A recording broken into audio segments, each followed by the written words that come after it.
Hello, everybody, and welcome to episode 1 of Deviant the Renegades, Beyond Hope, here on Dork Tales. I'm your storyteller, Kelly. If this is your first time joining us here on Dork Tales, welcome. We are a group of role players in the Pacific Northwest of Canada who like to play tons of games, some of which are Chronicles and World of Darkness. As I said, I'm Kelly, I'm your storyteller. I use he and him, and I am very excited to be running this game. It's my first time running or playing Deviant since I backed it on Kickstarter many moons ago, and I am excited to be hopping into this and seeing where things go. With that in mind, I do want to let everybody know that this is the first time that we are running the system. We are very experienced running other Chronicles of Darkness and Chronicles of Darkness 2nd edition things, but this is our first time with Deviant, so if we make some rules mistakes, feel free to leave comments down below. If you're watching on Twitch, put it in the chat. If you're watching later on YouTube, let me know what I did wrong, and I'll try to do better next time. But we're mostly going to be going for drama and fun here. But I can't do this alone. As we're going into Beyond Hope, let me introduce you to our Deviants, starting with Robin. Hi, hello everyone. I'm Robin. I use she, her pronouns. And so does my character, RXYK7G, otherwise known as Roxy. Roxy is a Salafist uplift. So she is a raccoon that is telepathic or psychic. She's gonna get you with mind. Yeah. Perfect. And she is armed and heavily dangerous. Oh, so super dangerous and armed. She's a raccoon with a shotgun. And the strength to use it, strangely enough. Anything else about Roxy before we pass over to Amy? She is a I'm forgetting she's a Selfist, and she's basically bred. She was that kind of deviant where she is genomorph, I think, genotypical. Yep, I forgot right on my sheet, and I'm desperately scrolling through the pages to try and find the stuff about the new system. It's fine. You are genetically bred to be the trashiest trash panda that you could be. It's true. I can move trash with my mind. Your mind. All right, let's move over to Amy. Hi, that's me. I'm Amy. Pronouns are she, her, or they, them. I am playing Saturday Rosario, or Sati, or Saturday, or Day, or whatever the hell you want to call her. And she is a coactive exomorph. She did not choose this. She has vast amounts of powers in an itty-bitty flesh prison. It's a bad time. Who doesn't? All right, speaking of flesh prisons, I guess, let's head down to Mike. Hello, everyone. It's me, Michael, and today I'm going to be playing Phaelon Dell, the invasive, I guess that's their way of saying cyborg. I'm pretty much just a normal guy, except from the neck up. I'm pretty much completely the entire internet, all in one little package. Well, it might be a huge package. I guess we'll find out in the game. It's just Viagra ads across your face the entire episode. You shouldn't have clicked on that site, Mike. That's the worst scar ever. Perfect. Yeah, all right. Next to you, we've got a beard, and attached to it is James. Yes, I am the sentient beard, James. I use he, him pronouns, and in this game I am playing Sebastian Coalyard Jr., but don't let the junior make you think he's actually a pretty big guy, and he is an exomorph mutant who outwardly looks rather normal, but poke him and find out. Rather not. Okay, so if you don't know what Deviant is a game. It's basically a love letter to mad scientist and weird type of fiction that came out of the Chronicles of Darkness. It's the other things that exist outside of the periphery of things like vampires, werewolves, mages, and so on. The powers are very weird. The characters are very weird. This is very evocative of the television version of like the Incredible Hulk or the $6 billion man, $6 million man, whichever. What the man with the millions. or billions, and things like that, where there's, a guy on the run because he was an experiment and now he has to try to fit in. It's a game about a lot of angst, and we're going to have some fun with this.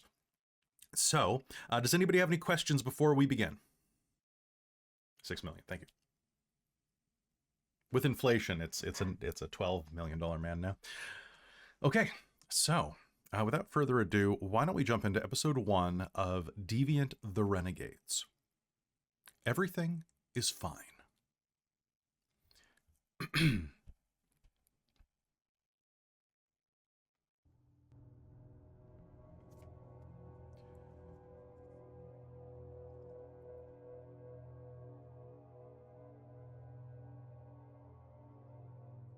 It was a little over 3 months ago that things started to get bad for you. At the facility. Now, it doesn't matter what conspiracy created you. Sometime, a little over 3 months ago, you found yourself transferred to something called the Hope Facility. Now, mind you, the Hope Facility is located closer to Chilliwack, British Columbia, than it is the actual town of Hope. The facility was a cold, unloving environment. It oversaw, it monitored lesser conspiracies. For some of you, it merely collected you, housed you, ran excruciating experiments on you to test both the levels of your powers and the baseline of your humanity. For some of you, this was nothing new. For some of you, it was a nightmare. And then, 3 months ago, the Hope Facility was destroyed. Your memories of that night are not particularly reliable. You remember the sound of beasts baying in the darkness, the sound of death, the smell of blood and awful coating the once sterile medical walls. You remember watching the ones who tormented you, torn asunder by creatures of fur and fang. And of course, you ran like hell. Some of you managed to fight back on the way. And of the more than a dozen deviants that had been held in the bowels of the facility, most escaped. Many escaped. You four escaped. You managed to run, made your way east through the woods. It took days. But eventually, you managed to stumble across an unused cabin. Breaking in, you found that it was stocked with a little bit of food, mostly canned goods, had running water, running electricity, and it looked like no one had been there in quite some time. Well, and that is where you have held up since. The four of you have been living out of this cabin, heading into the nearby town of Hope, British Columbia, a small town of a few thousand people overlooking majestic wilderness and mountain ranges, most known for being the filming location of Rambo First Blood, and very little else. It is also the addiction overdose capital of British Columbia per capita, so there's lots of fun stuff about this location. It's a small town with not much to it. A great place to get lost, and a great place to find a little bit of under-the-table work, which is what you've been doing, trying to figure out your next move. Going back west to Vancouver means going through the remnants of the facility and heading into a very populated area. Perhaps a little too dangerous. Heading anywhere north means that you're going to be crossing into inhospitable terrain. Some of you might survive in the woods better than others. The border is not too far south, but then you're in a whole host of other problems. Being undocumented Canadian experiments escaping into the United States. Eventually, you're probably going to have to head east. But to do that, that's going to take some money and some planning. And to be honest, you found yourselves growing a little comfortable. Which you'll soon find out is something that a deviant like yourself, a renegade, doesn't really have the license to do. It's very ill-advised. I'd like everybody to roll me a d10. And go ahead and just pop your total in the chat, and we will progress accordingly.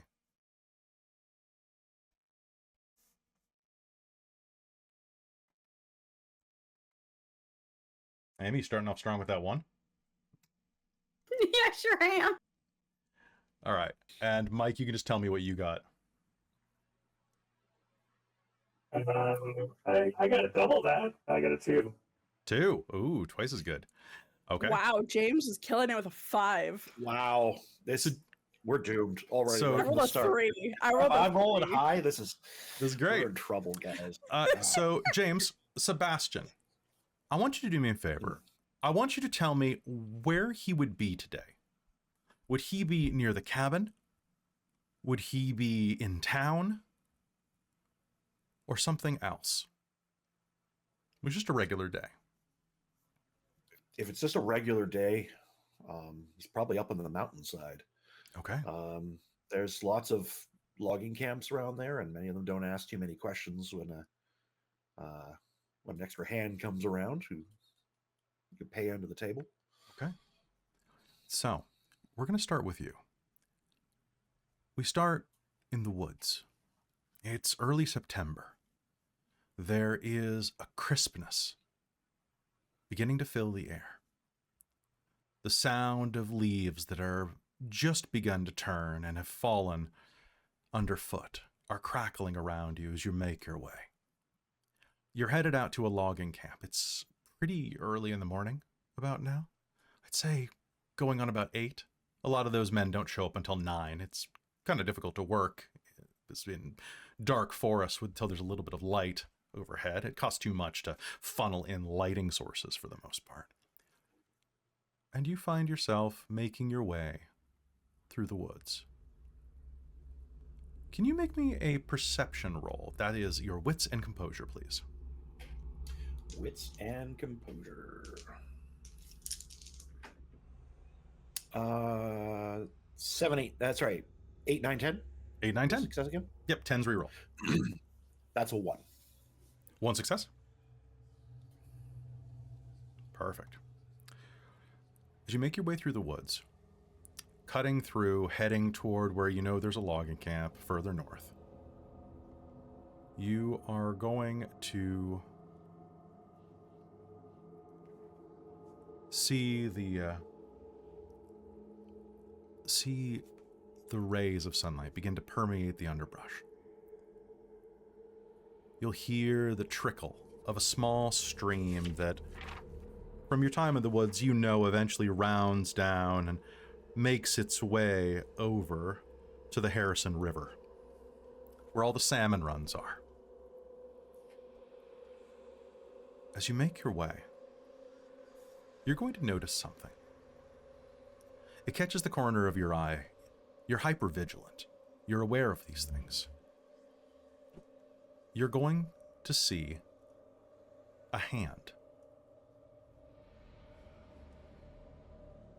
It's sticking out of the brush nearby, on the other side of the stream bank.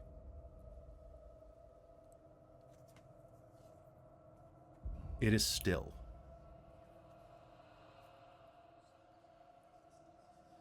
So that's going to bring Sebastian to a stop. And as the camera stops on this man crunching through the woods, can you please describe him for us? Sure. Sebastian is a big man. Probably 6'2", 6'3", broad-shouldered. And probably looks in his I'd probably say mid 40s. He'll have a beard, but doesn't have the gray like mine. It still has this like rich mahogany kind of color to it.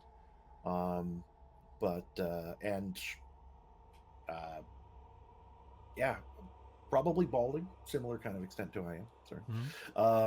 And he's wearing one of those kind of a thick coat, and one of those little high vis jackets that was assigned to him. Probably has a backpack slung over with his like helmet and everything like that on it. But yeah, green eyes, just big burly fellow. Nice. So, what is this big burly fellow doing when he sees this body? Well, first thing he's going to do is he's going to take a long, slow glance around. There's no one else around. You're going to know with your hypervigilance that you can hear the sound of birds in the trees. You can hear the sound of wildlife around you. A bit of wariness near your exact location, just because you're kind of trompsing through. But for the most part, everything seems absolutely normal, and you can hear nothing larger than a squirrel in your near vicinity.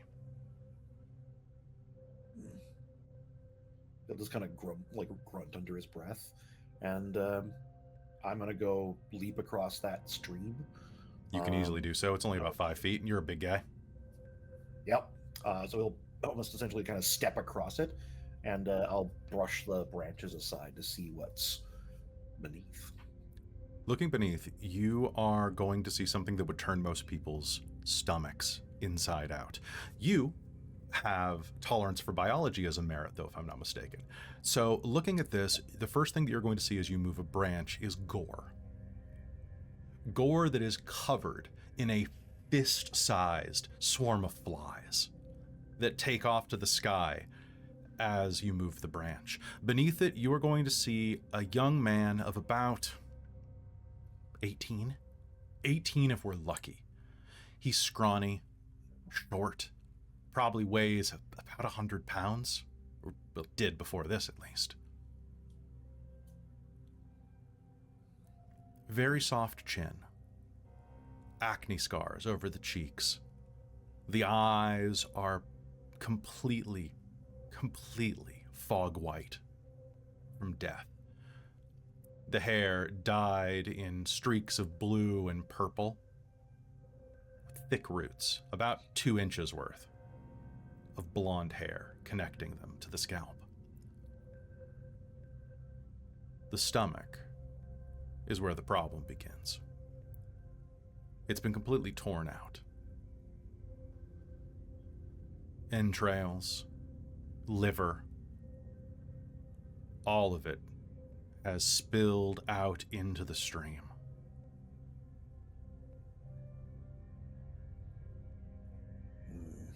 Can you do me a favor? Can you make me an intelligence and wits roll? Sure. Intelligence and wits. So ones don't take away, right? Ones do not take away. Okay, one success. You are going to vaguely recognize 2 things about this kid looking at him. One, the clothes that he is wearing are completely destroyed. But flicking through your eyes over the corpse, you're going to see that it is a top and bottom scrubs combo. The type that you were assigned while you were at the facility. He's wearing the outfit of the inmates. And you'll vaguely recognize him as one of the other deviants that ran away. His name's... You want to say Finn? Frank? Something with an F.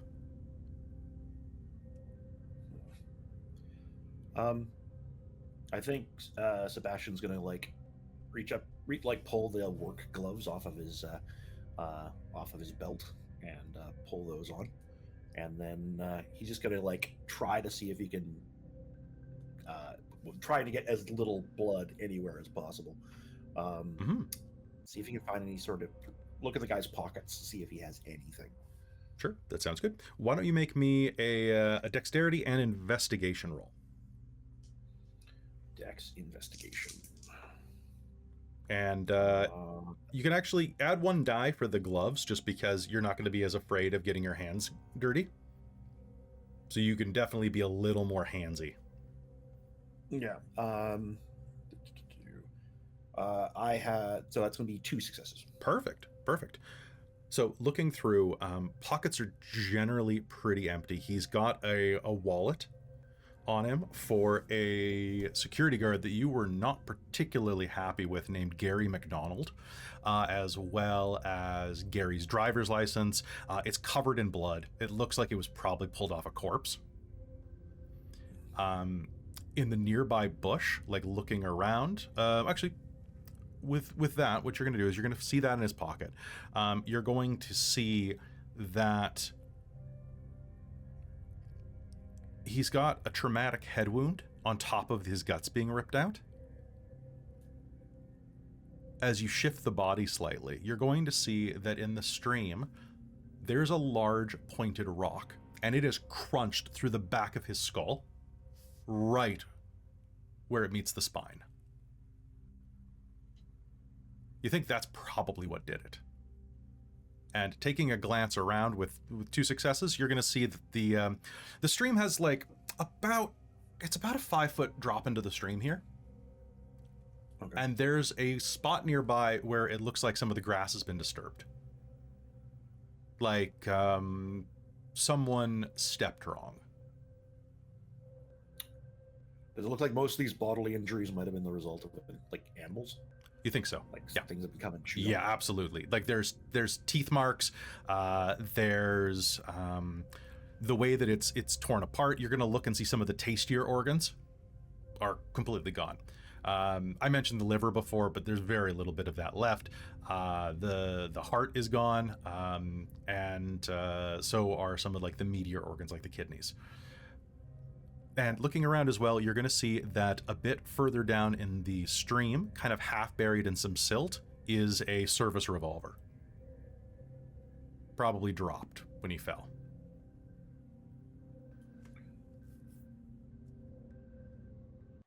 So he'll stand up and just pop his back a little bit, and he'll go over and pick up the service revolver.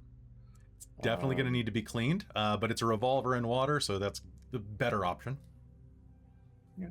So he'll shove it into his pack, and then he's going to go over and see if he can follow the trail of this guy back from whence it came. Sure. I want you to go ahead and make me a wits and survival roll.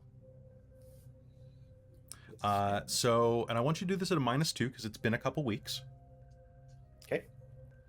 But if you have a single die, but okay, yeah. And don't forget, you can always spend willpower for 3 more dice. I think I probably will, because this is the first thing I've had to spend willpower on in a while, and might as well. There's no such thing as coincidences. That'll be 1 success. 1 success. You're going to find that we're going to go with Finn for his name. It's the first one that popped into your mind. As you are tracking, you're going to see that the trail is not particularly subtle. Big footsteps, lots of mud that has since dried, kind of encasing his footprints, which the boots that he is wearing look like they were stolen off of one of the prison guards. They didn't look like they fit his feet particularly well either. Probably a size 9 guy wearing size 12s type of thing. You're going to traipse and find bits of his track going back as far as probably a mile. There's a lot of stumbling, and you'll lose the trail for a minute and then kind of find that there's a smear of blood or mud along the side of a light-barked tree where there shouldn't be. So if it's not him, then somebody else was traipsing through here. Okay. Yeah. Heading back, pardon me, did I say east? I mean west. Heading back west. Heading back west. Okay. Back toward the facility. I want to take a look through the wallet stand a bit on the hillside there and just kind of leaf through it. And, Sure. Yeah. Okay, there is $106 there. It has a little coin purse as well for the loonies. So it's about $98 and then a bunch of loonies and toonies. For American viewers, $1 and $2 coins. There is a Metro Vancouver TransLink pass. One of the TransLink cards, the Compass cards. So there might still be something on that. There's home address. Looks like this guy used to live in Harrison Hot Springs area, kind of like between Hope and the facility. There is a well-expired condom that has probably been in that wallet for at least 3 years and is about as useful as a water balloon. And then besides that, you'll see that there is a security scan card attached to it, of course, for the facility. Okay. The one that gets you into the back office and lets you go to your locker. Okay. He'll go through this, and then he'll probably tuck it into the bottom of his lunch kit at the bottom of his pack. So even someone rummaging through the thing is going to have a hard time finding it. Yep. Sounds good. And then, yeah. Now, when I was walking up here, was I walking along a road or was I following a path? You're just following a cut-through path. Okay. Well, I guess he's been lying here for long enough that no one's discovered him thus far. Okay. I better get back to work. And yeah, he's gonna turn and start trudging towards the lumberyard. Sounds good. The cutting. Sounds good. As you do that, the camera's going to follow your footsteps out and then slowly pan back. We're going to follow down into the stream, where your disturbance of the body has once again kicked up a little bit of congealed blood. We're going to watch the blood mingle with the stream's slow water and begin slowly drifting to the south, where we will see that a number of creatures from wildlife have been drinking out of that stream for the past few weeks.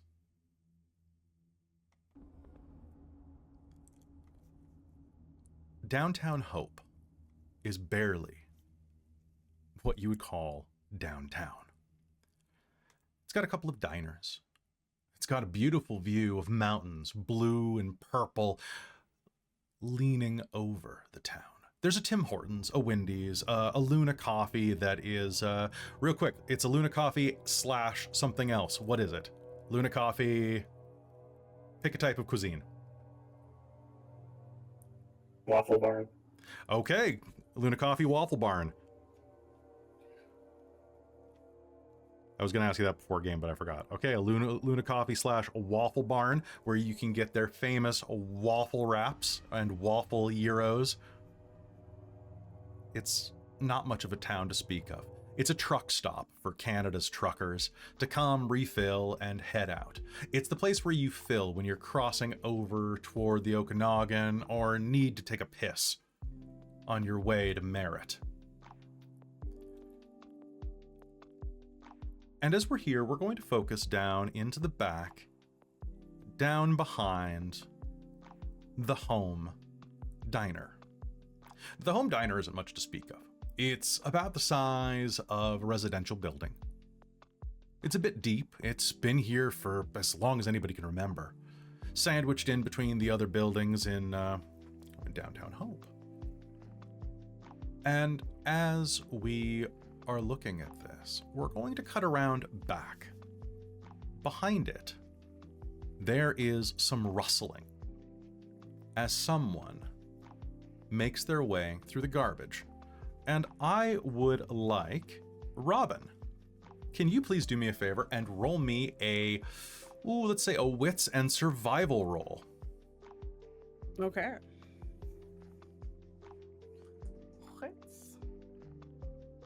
boy, I don't have any points in survival. I'll let you use Streetwise as well. For dumpster diving, absolutely. Let's see if I have. Oh yeah, Streetwise. Okay, perfect.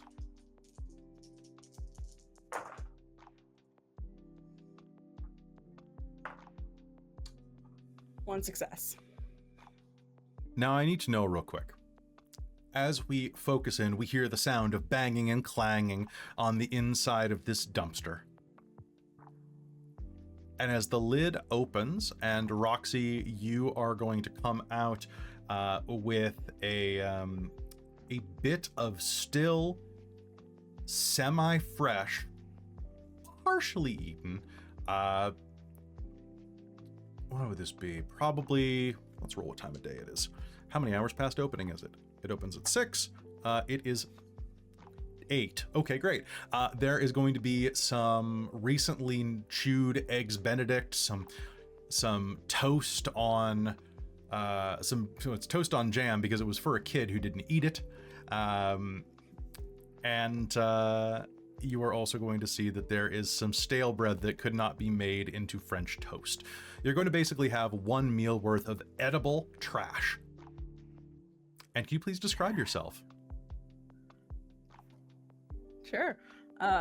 So Roxy is a raccoon. She is like medium-sized raccoon, I guess. No, she's actually a bit larger. She's a bit larger sized raccoon that you would find just in like North America. She has that kind of nice gray fur, the lovely little raccoon mask, and nice full bushy tail. The one thing you probably will see that she has uneven patches of fur that are slowly growing in from where they hooked up diodes and poked and prodded her, so has some scars underneath the fur, but is slowly healing up after 3 months away, so that is slowly getting filled in, but she probably would have looked rather patchy in her fresh days out from the facility, but now is slowly growing in. But yeah, she is a rather large but lean. She's not like a tubby raccoon, but she's very, because she doesn't eat that much food, but she has, bright brown eyes and, looks very, very kind of cuddly for a raccoon. The one you'd want to take home as a pet. Nice. So as you manage to acquire that much edible food, perhaps not so much for yourself, but I mean, you have to put food on the table back home, and you do have a friend over that needs to eat. You're going to hear the back door of the home diner, probably about 15 feet away. This is kind of a rough gravel alleyway with a couple of places for people to park, a place for just long enough and wide enough for a Cisco's truck to come and pull in and restock their bread and their mayo and all of that stuff. The back door is going to swing open. It's a screen door, and it slams against the back of the building as a girl of about 18, 19, very pretty face, blonde, surprisingly fit for a small town like this, dressed in a waitress's outfit, is going to rush outside in a bit of a hurry, glance back over her shoulder and say, "I'm fine, I'm just taking my break," and is going to squat down next to the dumpster and start to cry.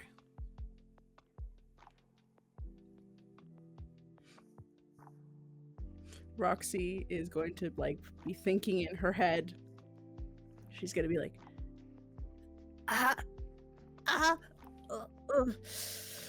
Do I go over there? Do I stay here? Oh, she's so pretty though. I mean, maybe if I go up to her, I'll be okay. Yeah. I'll just go up to her, just like see if she's okay. She looks like she's. Would you like to take a beat, Robin? Something hot. Yeah. Okay, add a beat to your character sheet. I accidentally telepathy her? You have telepathied. You accidentally did some telepathy. She's going to stop crying. Hello? Hello, someone here? Shit. I would like to try transform.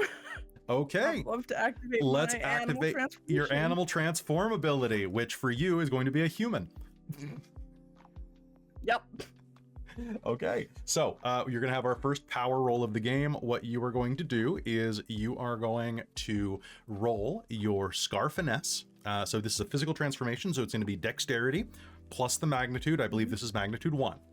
So you're going to roll dex plus Scar magnitude. Plus power magnitude, and tell me how many successes you get. You can spend willpower on this if you'd like. I was just gonna ask, am I allowed to spend willpower? You absolutely are. Perfect. I will spend that willpower.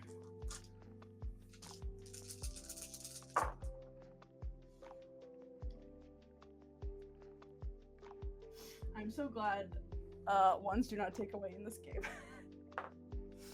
That's gonna be 4 successes. 4 successes. Okay, now immediately I need you to roll your Scar roll, which is going to be your stamina plus the variation as well. So stamina plus 1, if I'm not mistaken. Yeah. Okay.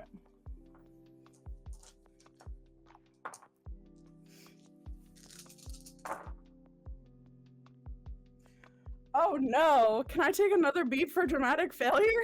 Oh boy, yes you can. Let's find out what that does to you, because this is a new game. Okay, so variation. You got 4 successes, so you are going to suffer the effects of the entangled scar. And then Scar Basics, dramatic failure, it manifests to its full effect, and you suffer a minor instability.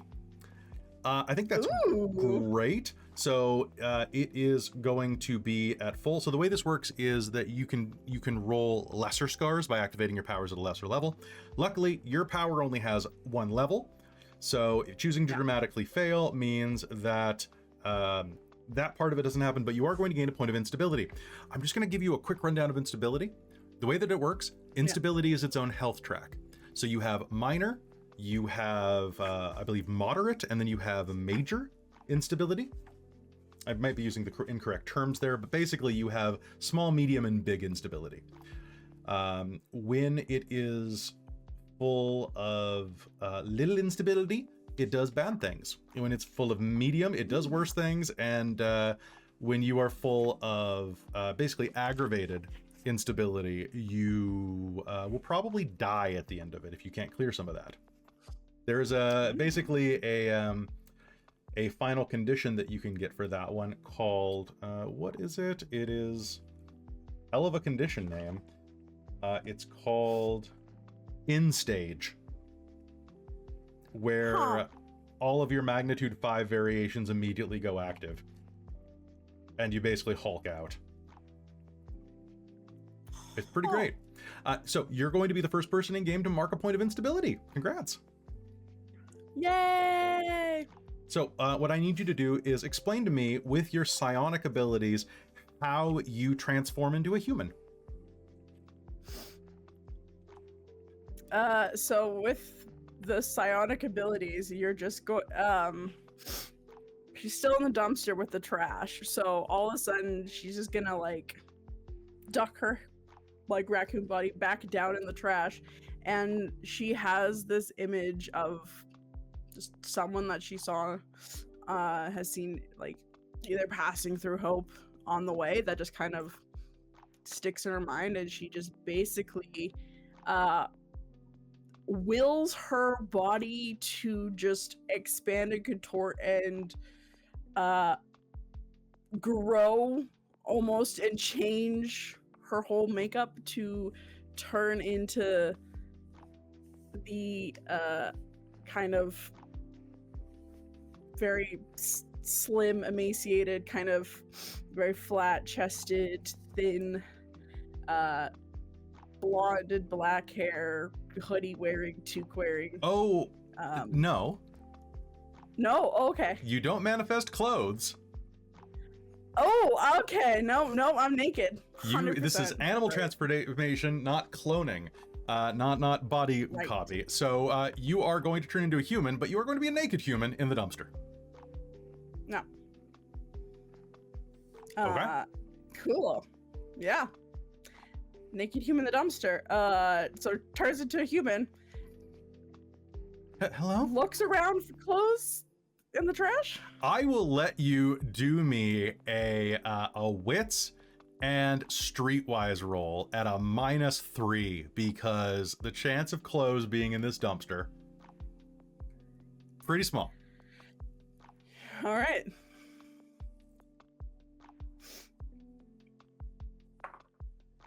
I have 1 success. Did you actually get a success? I rolled a 9. I have Okay. 1 die left. Okay, so Not a chance die. I had 1 dice left. I'm gonna say that in the dumpster, you are going to find I'm gonna roll a die. You are a size, you said you're emaciated, so I'm gonna say that you're a 1 or a 2 on this dice.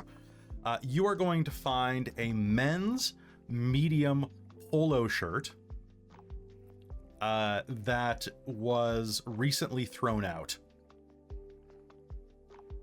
after getting like a grease stain on it. It is a red polo shirt that you can pull on real quick. Yeah. Cool. She pulls on and then just like lifts up the dumpster. Is like, oh, sorry. I just it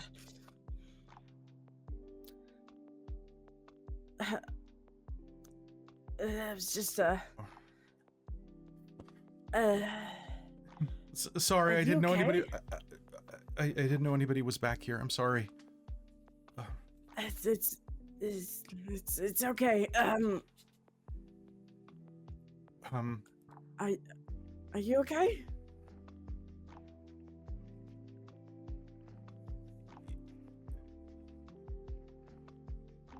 Not really, but I'll be fine. She smudges at her makeup. Now, because your scar is completely on Robin, what is your attached scar for this?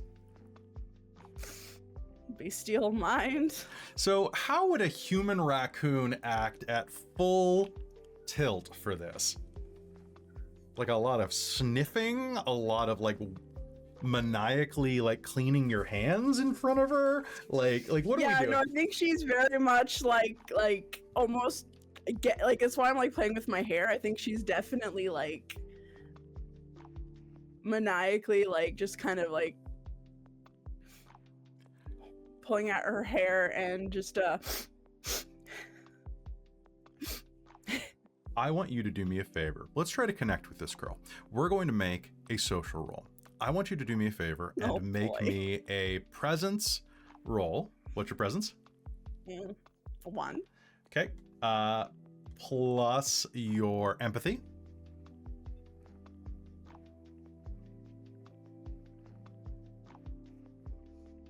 Oh yep, got none of that. Perfect. Okay. Which means that you're at a -1. So I'm at a chance die. Okay, well, I was going to give you a -2 for being really bestial. So roll me a chance dice. You can spend willpower on this. Oh, sure, yeah, I'll spend willpower. Okay, so you'll be rolling 2 dice if you spend willpower. Nice. Okay, I'll do that. You'll take it. I'll take it. No, I failed. You failed. Okay. Yep. So you try to act cool. She definitely looks like she's like probably probably acting very much like coked up. Probably behaviors. She definitely looks like Yeah, she's yeah. probably acting like she's on a bad trip. Yeah, I'm fine. Just stuff. Are you okay? Do you need food or something? Is that why you're?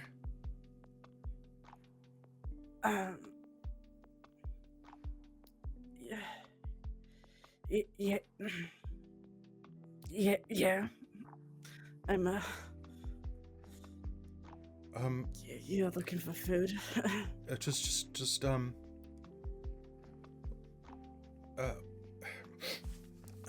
wait out here, and I'll bring some stuff out in a bit, okay? You shouldn't have to go through the trash. It's I don't want you getting in any more trouble that you already are. I can't bring you anything fresh, but stuff that people throw out. If it's good, I'll leave it outside, okay? I'll put it in a bag for you. Yeah. People don't finish their fries all the time at lunch, and we've got a bunch of old people today. They normally gum a piece of toast and then throw the other one away. I'll put it somewhere safe, okay?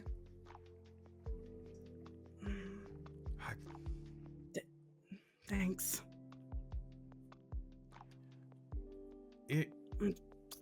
Sorry you're having a bad day. You're having a worse one. It gets better. Whatever you're going through.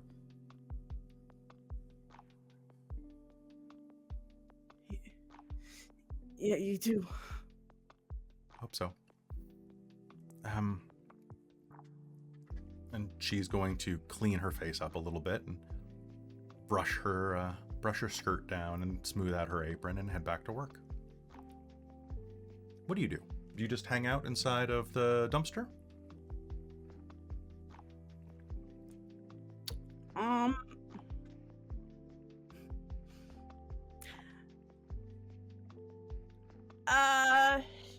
Probably So I will say, try and transform. Yeah. Make me a perception roll. So that's going to be wits and composure. Nice. Okay, I'm good at that. You're good at perceiving shit.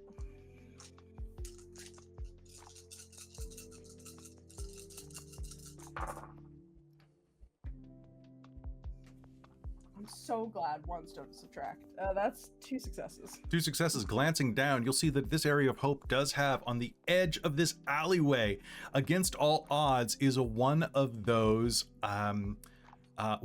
boys and girls clubs, clothing and book donation bins. The ones that are like a mailbox where you can only get into it like one way, like you can only drop stuff off, you can't break in. Unless you were about the size of like a football, then you could break in just fine. Mm-hmm. Yeah. Is it time for the Great Boys and Girls Club heist? I think it's time for the Great Boys and Girls Club heist. Okay. So, what I will do is we're going to do this as per Down and Dirty Combat almost. I want you to make me one more variation roll. So give me your shape-shifting roll again and your scar roll again. Yep. Okay.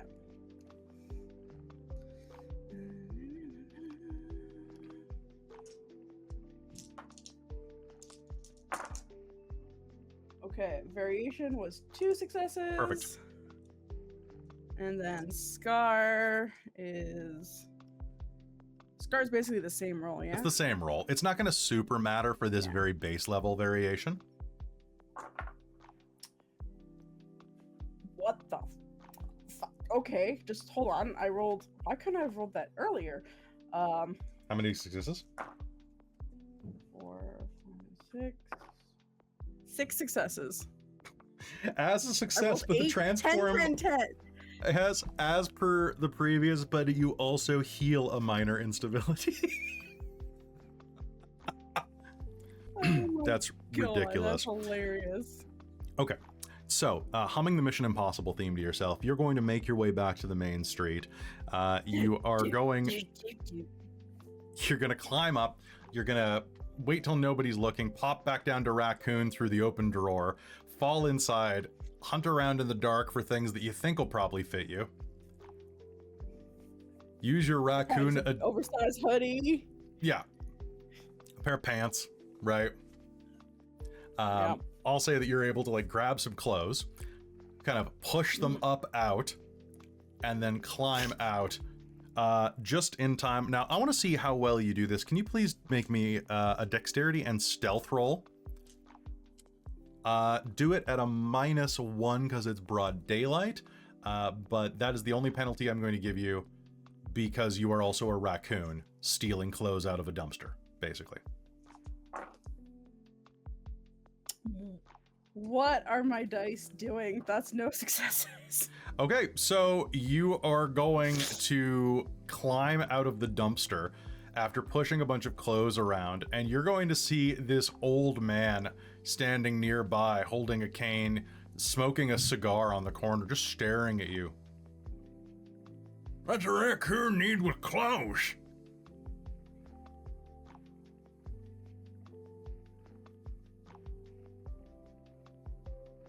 Get out of here! With clothes. Runs away. I need to take my pills. If it wasn't an old man, Roxy would have done anything. But because it was an old man, she's like, fuck it. Fuck it. All right, so you are going to be able to grab your clothes. Using your other shape-shifting roll, you will shift back up to normal. Or not normal, up to human, which is the opposite of normal. Yeah. Quickly put on some clothes on the other side of the dumpster. And just in time as the door opens and a paper bag that is beginning to sop up some grease is being held in the hand of this young woman whose badge, her name badge, names as... I have her listed as cute girl. What's her name, Robin?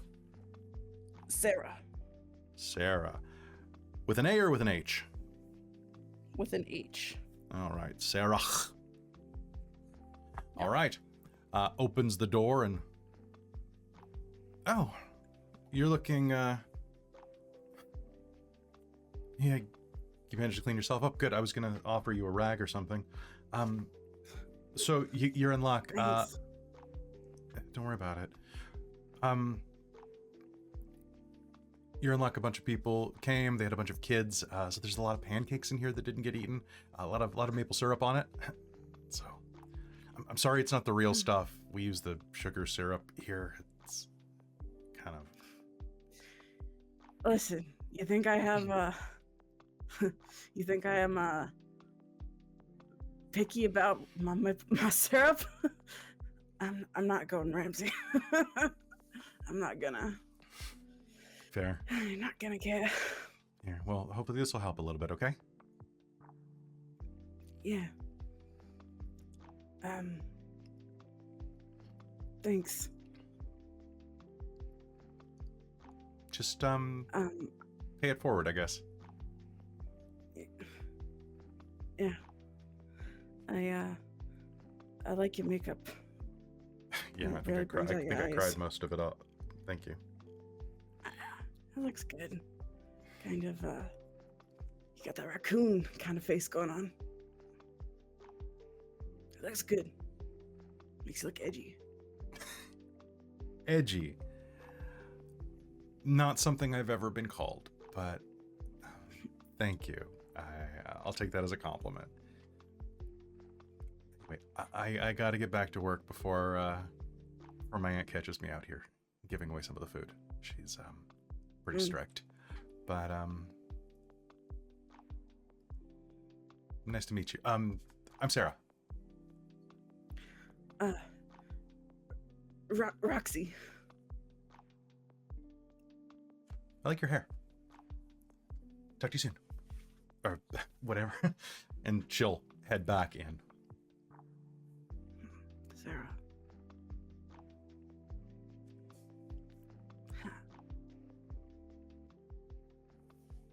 We track out of the alleyway. And it's at this point that we follow out to another restaurant. Outside of the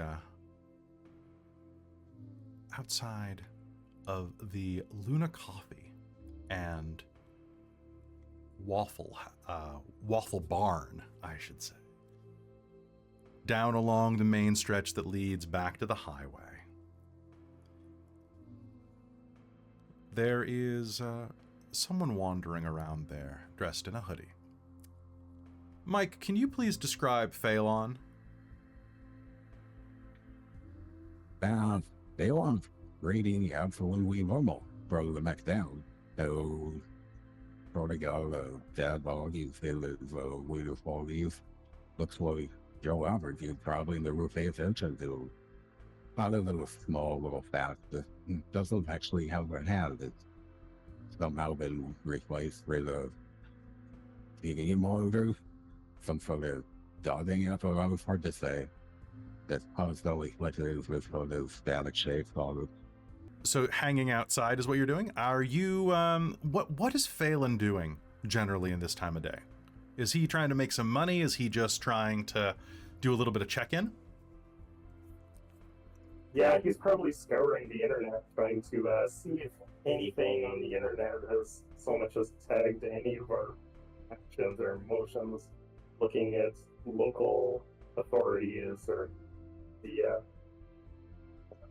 internet streams of local news, seeing what's up and what's new. All right, sounds good. Can I get you to do me a favor? And what I want you to do is make me an intelligence and computers roll.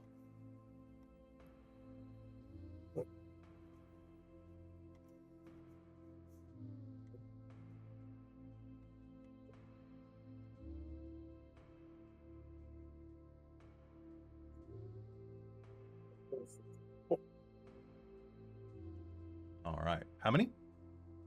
Computers, I have 3, but I actually have a specialty in search. Okay, so add an extra dice to that. 8 dice. 8 dice, yeah. So, that would be 5 successes. Holy crap. Okay, an exceptional success. You are... I need to know one thing real quick. How old is your daughter? He is 21. 21. Okay, cool. Perfect. All right, so doing a little bit of searching. Accessing the internet, you are going to be able to run a bunch of different searches. And as you do, you're going to find a bunch of the following. Missing persons reports. For yourself. For Saturday. And there is a police sketch of Sebastian. For the local. Phaelon is technically listed as deceased. Oh, that's a good point. That's right. A funeral and everything. But there's no body, so... No, that's fair. No. You're absolutely right. You're absolutely right. So you're going to see that there is a missing persons report on Saturday. There is a police sketch of Sebastian. That you are absolutely dead. However, you're also going to see a couple of things that have been happening. Recently, there was a fire in Manning Park.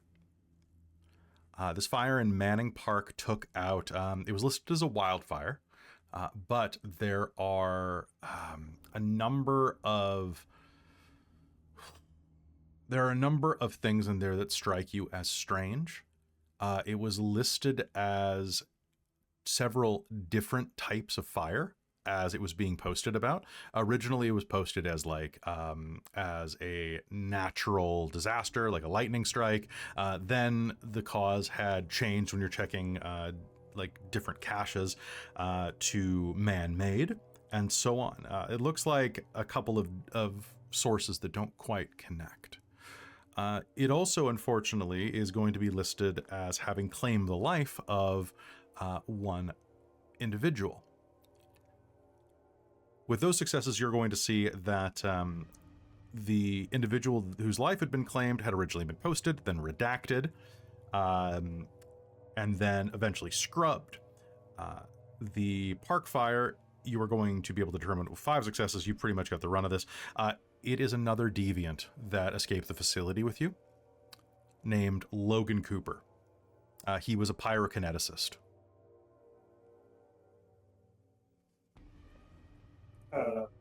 I think we're going to have to use my...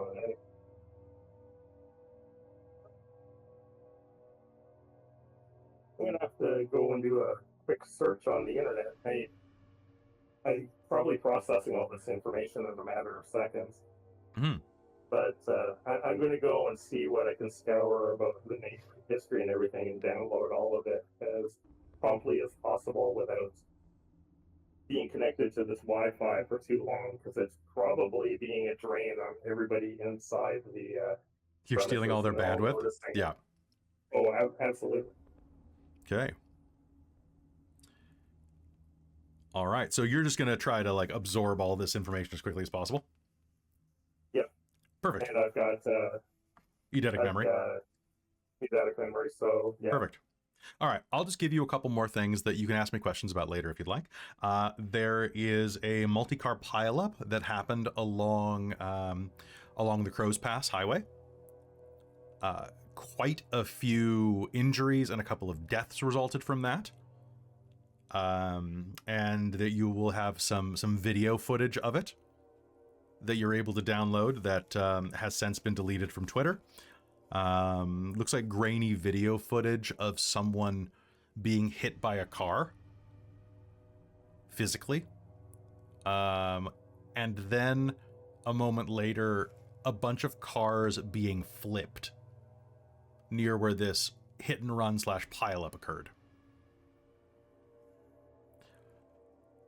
You are going to hear, you're going to look up and see that there are a bunch of cases in the nearby vicinity of animal attacks. Someone thinks that there is a bear kind of in the General Hope area that is getting into people's trash, that is breaking into houses that are particularly like not locked, or that are older ones with like large pane windows, things that are pretty easy to break. So just keep an eye out, lock your doors, don't keep any food readily available that animals can smell, etc. And then you are going to 5 successes.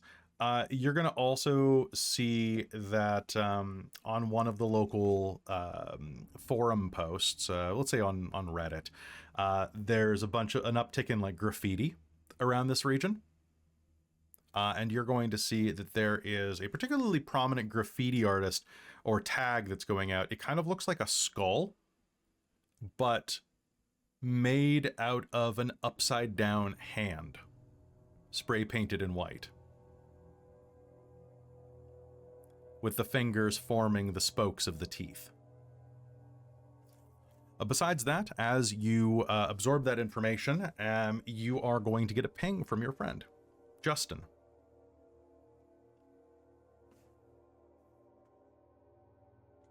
Is it like a text thing? It is it's going to be how do you normally communicate with him? Could be either way, because there's no single way to contact anyone. It's always shifting. That's fair. So that is going to be a text ping.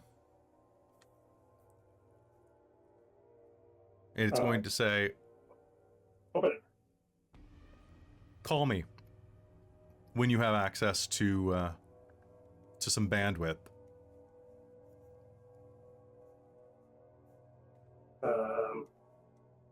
I think Phaelon's going to look around for a telephone box, one of those like master ones somewhere out on the street. Okay. Go ahead and make me an intelligence and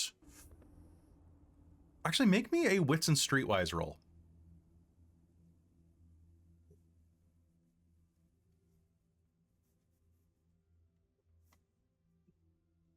I would also allow you to use wits and computers if you don't have streetwise, but I'll give you a -1 penalty.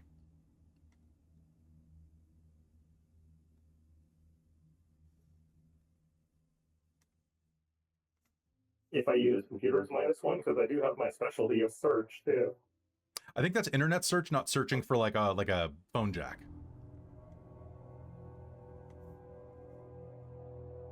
Okay, I'll just go with streetwise then. Okay. 4 successes. Holy crap, 4 successes. You are easily going to find that, and not only that, it's going to be in an alleyway. So you're going to be able to jack into the side of this phone pole that's like jutting out of the side of an alleyway. There nearby, there's an old man smoking a cigar going, and is wandering off, kind of muttering to himself. You're going to be able to jack in without a problem. Do you just have do you have something in your finger? How does it work? No, it's all Wi-Fi based. Okay, cool. Yeah, so So- you're So because he has electrokinesis, so he just stimulates the electrons in the connection. all right. Well, electrokinesis. Let's go ahead and get a power roll off of you. Yeah. All right. And don't forget that your 10s re-roll, so you'll have a chance to get a ton of successes. One success. One success. Okay, now make me a scar roll.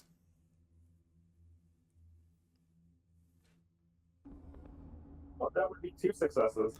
Ooh, fun. So with a the variation activates, but you but you mitigate or neutralizes the scar's effect, so no problem at all. So connecting to the Wi-Fi, you will summon your electrostimulation, and perhaps a little bit of static shock will kind of connect you for just a second as you power it with your electrokinesis. And you have access to a computer grid that you're not going to be, a phone grid that's not going to drain the Wi-Fi out of patrons at the Waffle Bar in Luna Coffee. All right. And I will find Justin's current IP and leave him a message. All right. Are you doing a direct call, or are you just leaving a text message? Probably just leaving a text message. Are you active? Yes. The response comes immediately. So then let's talk. All right. Is this conversation going to be via text, or is it going to be, are you going to eventually just call one of his drop numbers? Probably just a drop number. Okay. The phone will ring for half a second before you hear, "Hello. Good to hear from you, Hello, Phaelon. Mr. Tom. How are you today? I'm doing well. Look, I'm seeing some strange readings happening about your girl. Uh, She's all over the place. It's weird. If I had to look at it, I'd say that her cell phone, well, she's either traveling all over the city constantly, or someone's doing something to scramble her signal. I think someone might know that I'm looking for her.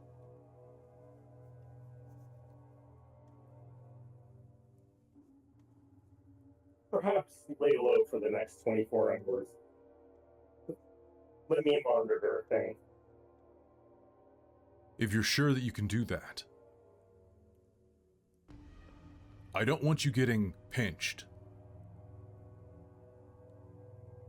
Oh, that'll never happen. It happened once, my friend.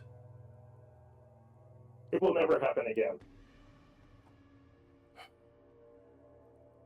Look, if I get a hold of her, do you have a new message for me to leave?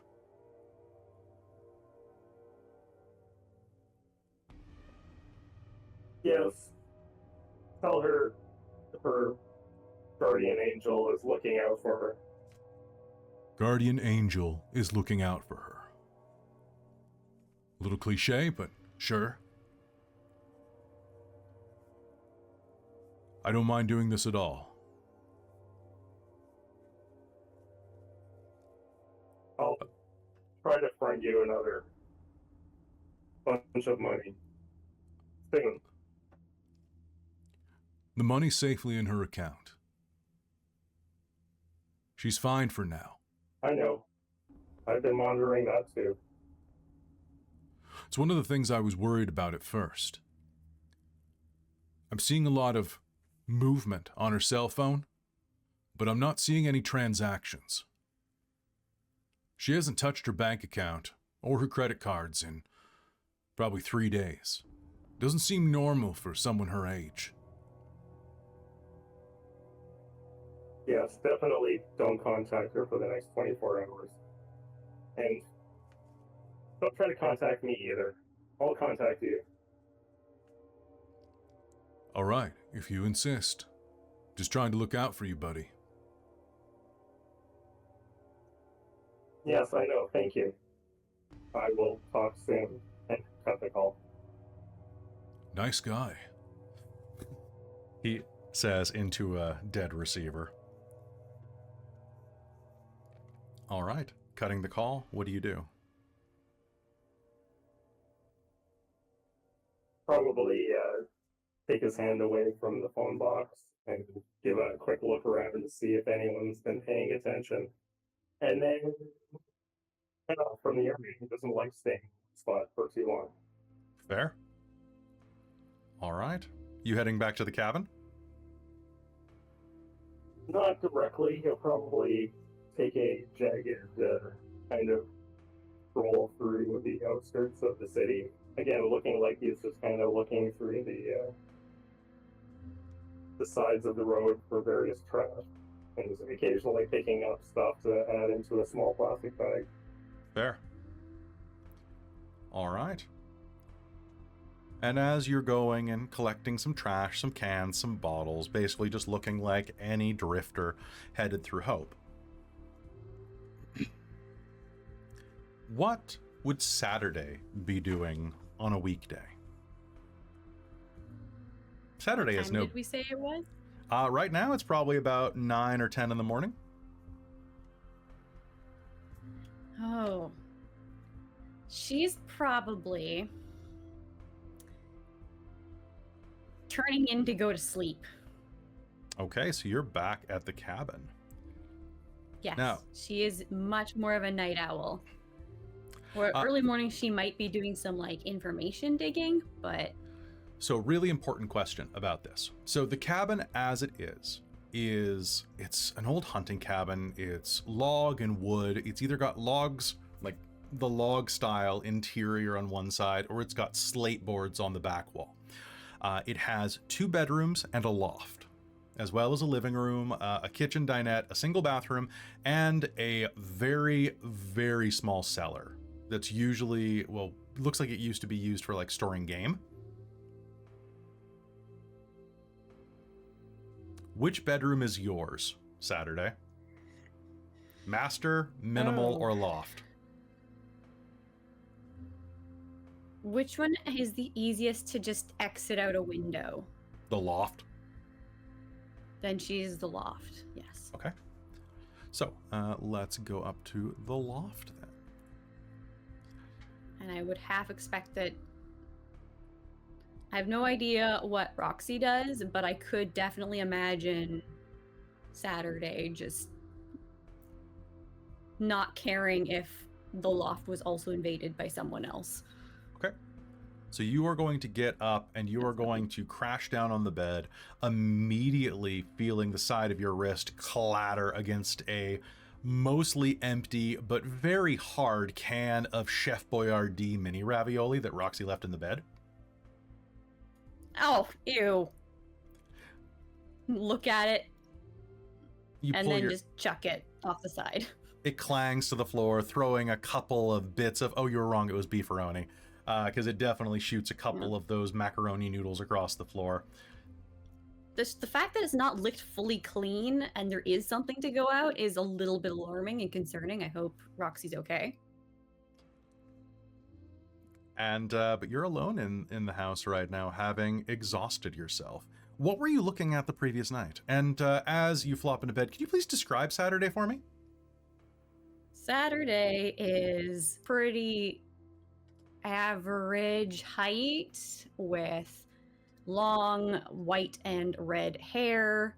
I think probably started off as a redhead and, stuff went weird.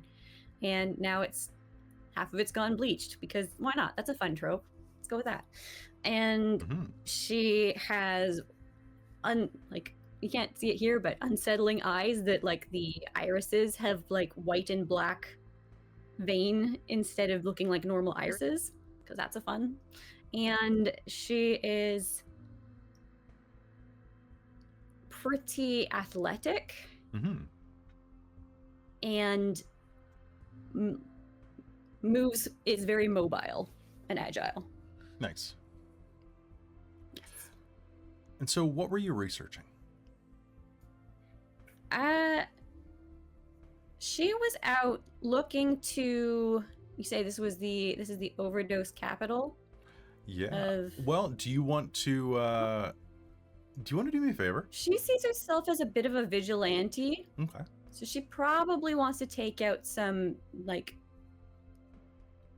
drug dealers or go after people who are dealing the laced substances. Okay. So I want you to go ahead and we're going to do a retroactive roll to see what case you've been working on or what you've been focusing on. Make me an intelligence and investigation roll. What a great combo for her. Okay. Perhaps streetwise then? Slightly better. Streetwise is slightly better. Okay, so you could make I didn't say she was good at it. Okay, that's fine. Int and investigation will let you piece together clues better, but wits and investigation... No, I think she was asking people and, like... Okay. This is very street level. Sounds good. So that can be int, it could be wits, it could also be presence. And streetwise. Wits I could do. Sure. I could do... Wits is slightly better. Wits and streetwise? Wits and streetwise. Okay. Dice, don't fail me now. Oh, okay. No, it's 8s, 9s, and 10s. 7s are not successes, if I'm remembering. 7s are not successes. But 10s explode. They do. And 1s don't do anything, except on a chance dice. Yeah. Okay, that's just 2 successes then. 2 successes. So keeping your eye on the area, you're going to notice a couple things. Spending some time around, you know that there's a bar called the Steel Stallion on the edge of town, and it mostly caters to bikers. Hells Angels, people like that. Hells Angels control most of the drug trade throughout the Okanagan and throughout, like, the interior corridor. They are everywhere. And if not them, then it's one of their adjacent gangs and so on. But is that the type of place that you would want to go? She wouldn't go directly there. She would be keeping an eye on who's going in and out and so following people. So last night you were keeping an eye on the place. The Steel Stallion is not a particularly nice establishment, more of a roadhouse than anything else, a real dive. Had a couple of 18-wheelers parked outside, had a ton of Harleys. And as you are watching, you are going to see a black BMW is going to pull up. We're talking a car that's definitely probably $150,000. It's going to roll up outside of this. And you'll see a Maserati? Yeah, sure, a Maserati. We'll go with a Maserati. So a Maserati is going to pull up outside of this bar. And what does a Maserati look like? Hold on. Oh, yeah, a Maserati could show up. Italian luxury vehicle. Yeah, okay, sure. A Maserati. We'll go with that, Amy. Maserati is going to pull up outside of this place. And a couple of minutes later, as it sits in the parking lot, a huge Hell's Angel, dressed in full leathers, is going to stride out, walk up, and bang one of his rings on the side of the window. The driver is going to roll down. And from the angle you're at, you're going to see that the biker's a huge bearded man, like about 6'5", built out of just nothing aside from fat and muscle. He looks like he could probably get hit by a small sports car and walk away from it, and the sports car wouldn't. A real moose. Yeah, we're talking Kingpin here. Leans down, pulls his beard back so it doesn't get into the into where the window could roll up into it. Honestly, I'm kind of picturing like David Harbour as the Red Guardian type of look. Bald, huge beard, big muscle, stupid looking face. Not David Harbour, but Red Guardian. The guy that's sitting in the front seat of this car is the exact opposite type of person that you would expect here. Asian, well-dressed, wearing a very shiny shirt. Silk, black button-up with a, I don't know if Saturday knows fashion, but a very fashionable tie. Perfect cut suit. Leans, and they have a bit of a conversation. Can Saturday read lips? No. She knows ASL. Okay. So, can you do me a favor? I want you to make me a wits or intelligence. Well, she's got to get closer to listen to this. This is true. Okay, so make me a wits, a dex and stealth roll. It's pretty late at night, but the bar is quite loud. So give me this at a +2 because it's dark. Okay, and +2 means I'm adding 2 dice. You're adding 2 dice. Woo! Okay, you said dexterity and stealth. +2. Okay.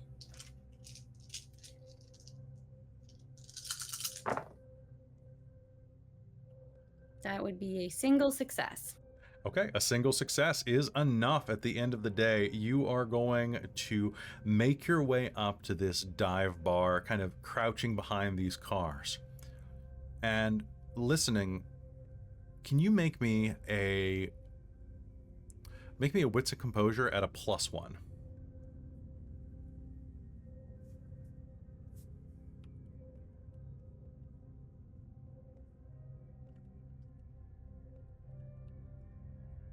Wits and composure at +1. Okay.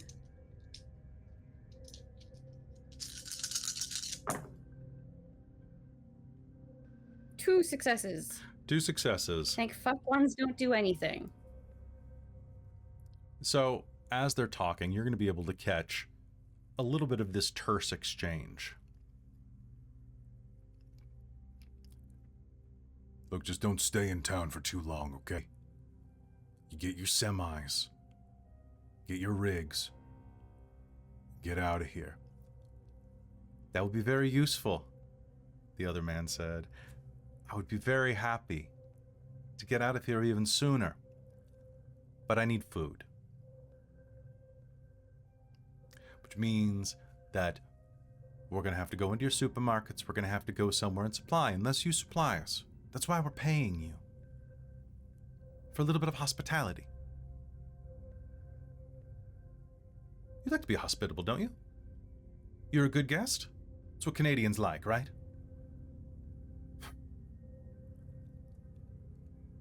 The man's going to spit a bit of a slur and say, you guys got some nerve. If you weren't paying my boss, I would drag you out of that fucking... What is this? BMW... The shit box. And I'd cave your fucking head in. Unfortunately, I am paying your boss a lot of money. And he likes us a lot. So if you don't want any trouble, you take this list and you get me what I need, okay? We're going to be parked in your lot tomorrow night. And wear something cute. And he passes over an envelope that's obviously full of a bit of cash. The man, the biker, leans over, plucked it out of his hands with a bit of a growl. Spits a couple more words that shouldn't be said by anybody at the car, and then heads back into the bar. A couple of men at the front door waiting for him, and they give him a bit of shit for having to be an errand boy.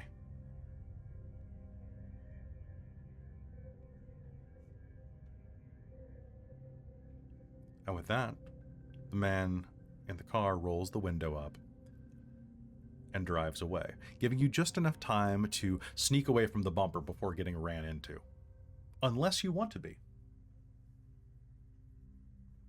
Not really. Okay, that's probably for the best. So, tomorrow night, there's going to be some big rigs that are going to be parked at a lot controlled by Hell's Angels.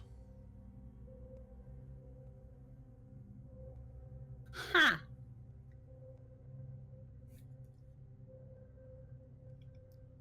That sounds like a lot. Yeah. And possibly out of my scope, but we'll see. We'll see. Which is why when you make it back to the cabin, you are going to be very tired. This was probably about 3 in the morning last night.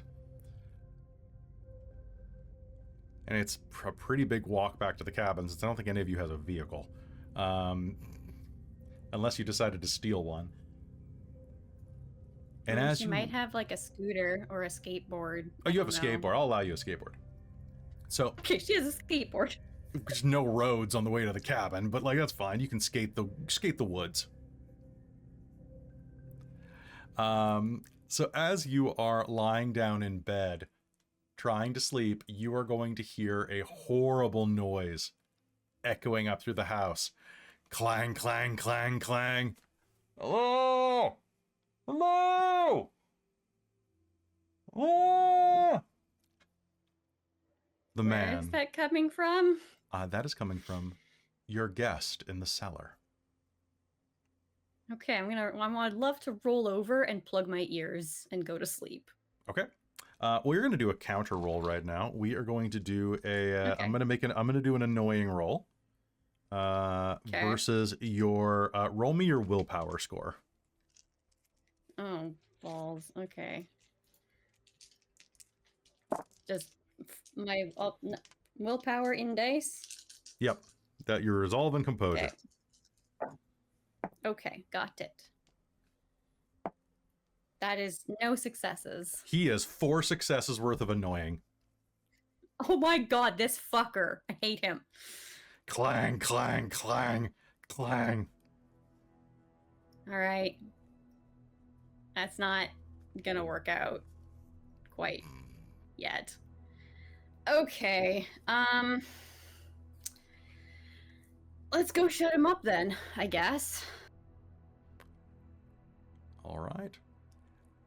Heading downstairs, you head around the side of the cabin.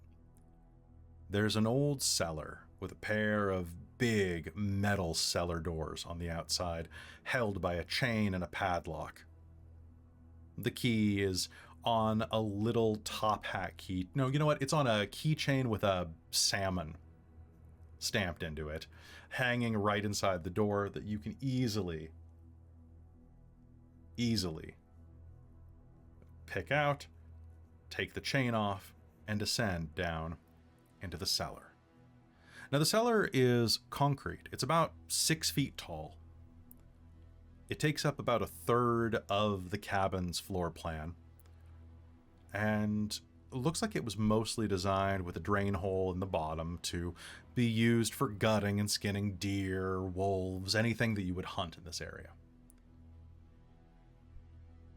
It has been converted with a spare mattress.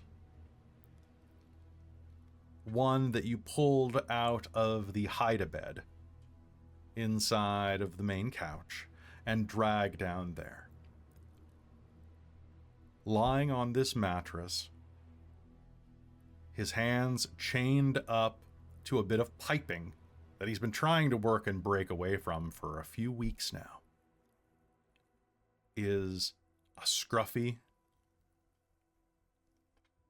very dirty man in his mid-30s. Maybe 40s, we'll say. His hair is dark and wild. He has a Caucasian complexion. And definitely has smelled better.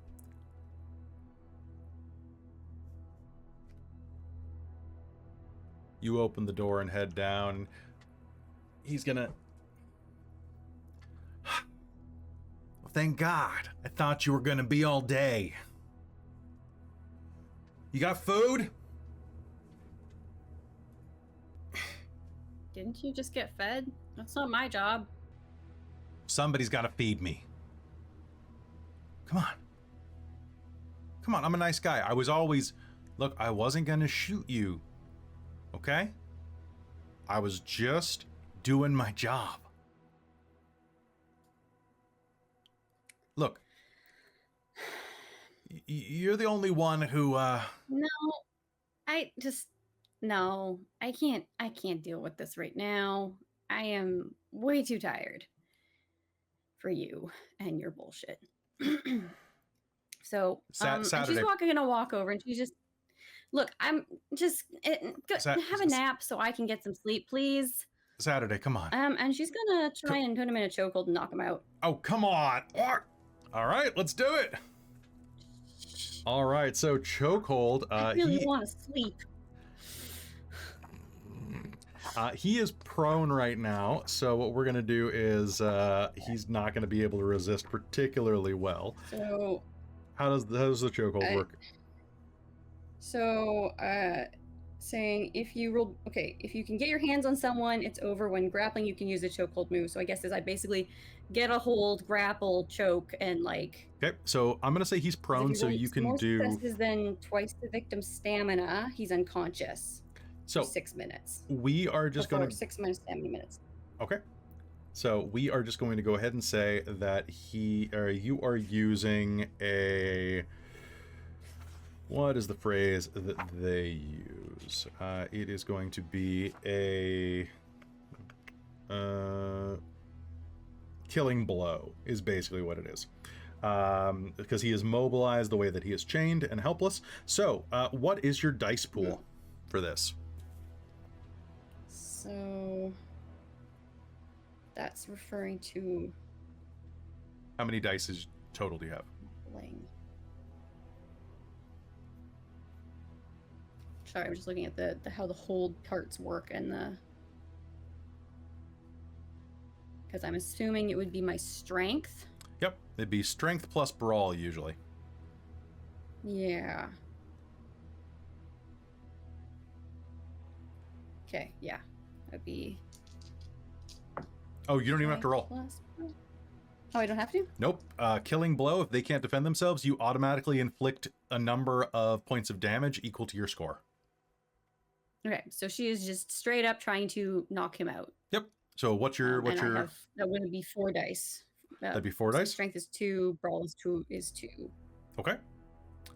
So you are going to put him in a chokehold, and a minute later, he's going to struggle for a second, and you're going to squeeze, and he's going to go limp in your hands after, because Saturday, come on. Be cool. Okay. He's out? He's out. She's going to go to sleep. Okay. And as you go to sleep, the front door of the cabin is going to swing open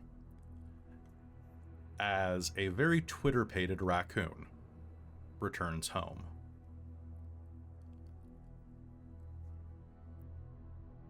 Roxy, are you saying anything as you burst in the front door?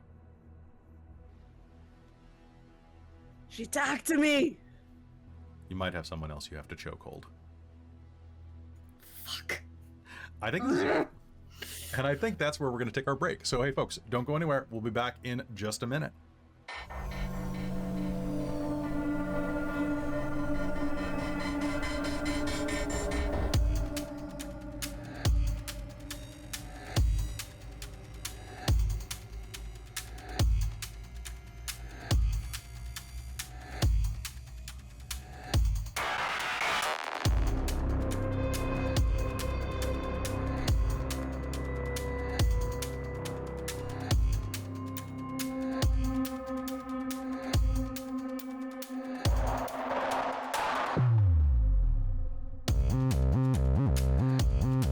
Hello and welcome back to Deviant the Renegades, here on Dork Tales. The rest of the day passes by in a blur. Saturday, you manage to get a bit of sleep. Roxy, you definitely hinder this. After collecting a large amount of trash, Phaelon, you're going to be able to make it back toward the cabin. And Sebastian, you get a full day's work in, heading back in the early evening. Given your skill set, I'm going to say that you probably going to pocket 8-hour workday, paid under the table.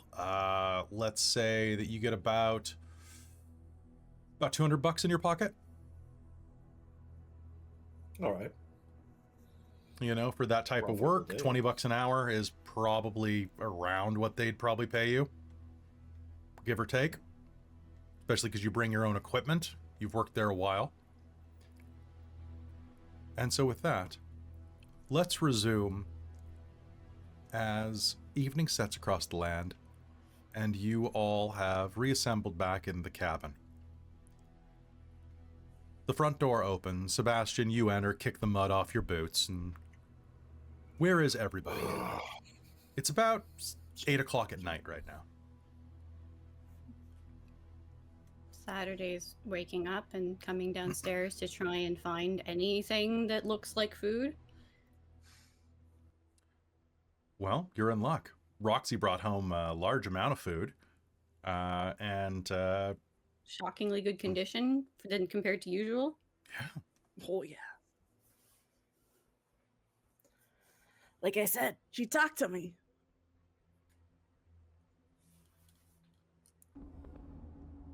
Great. Who talked to you? That's great. The cute girl at the diner. I've been kind of watching it for a little bit. Is she talking to people? Would give me...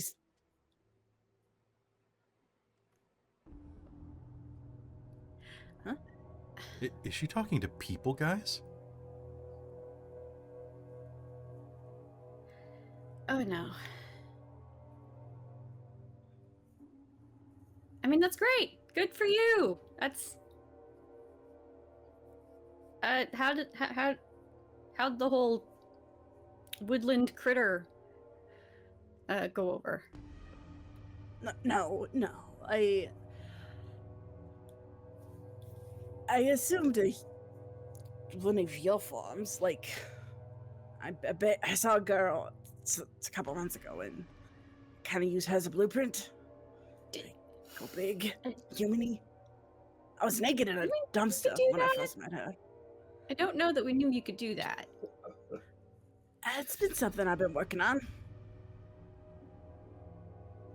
The problem is it's naked when I come up, so I don't do it too often because apparently you humans don't wear clothes. It's weird. Well, your bits are hanging out in the wind. I'm gonna take the bloody wallet out of my like pack and just kind of dump it onto the table. You kill Thank you, someone? mug. No. Found another one of I guess it was one of us up on the mountainside. Been dead for a good long while. Anyway, it was about I'll like pull out like the $100 or whatever he had. Mm-hmm. Should tide us over for a little while. I'll go put it in like the coffee can that we're probably using as like our communal money pit. Yeah, this time you remembered that there's no coffee in that one, so that's good. Otherwise, coffee got tasting a little expensive. Anyway, congrats on your romantic entanglements. Why do you phrase it that way? Listen, we're not entangled yet.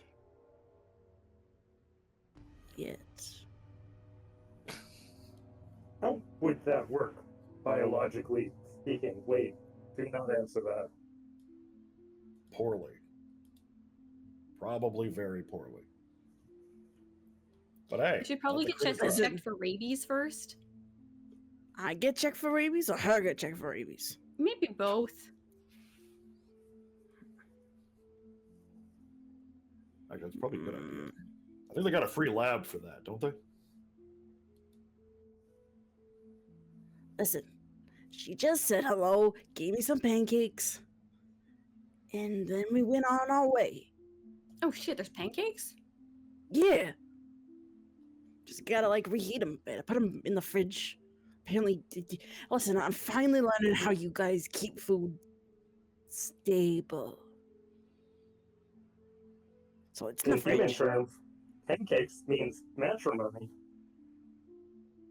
Does it? Really? Not always. It depends how good the pancakes are. All right. Which of us is on cooking duty? I don't think we need to cook. Just need to reheat. Unless you guys want a ton of fur in it, or more fur than there already is. I'm just gonna go You know what? over to the. I'm gonna go over and grab out the pancakes and just kind of like try to figure out how to reheat them. You have a microwave. And Saturday's just going to reach around and grab one off the stack if he opens the lid, and he's just gonna straight up just start chewing, like roll it up and eat it. Yeah, it has been infused with sugar syrup and then has resolidified in the fridge. So it is not great, but it's full of carbs. And this is probably the best thing she's eaten in a while. All right. It melts in your mouth, not in your hand. And a minute later, you're going to hear beep as the microwave finishes heating up the actually, you know what? Hey, Phaelon. God. Phaelon, Yes. would you like a beat?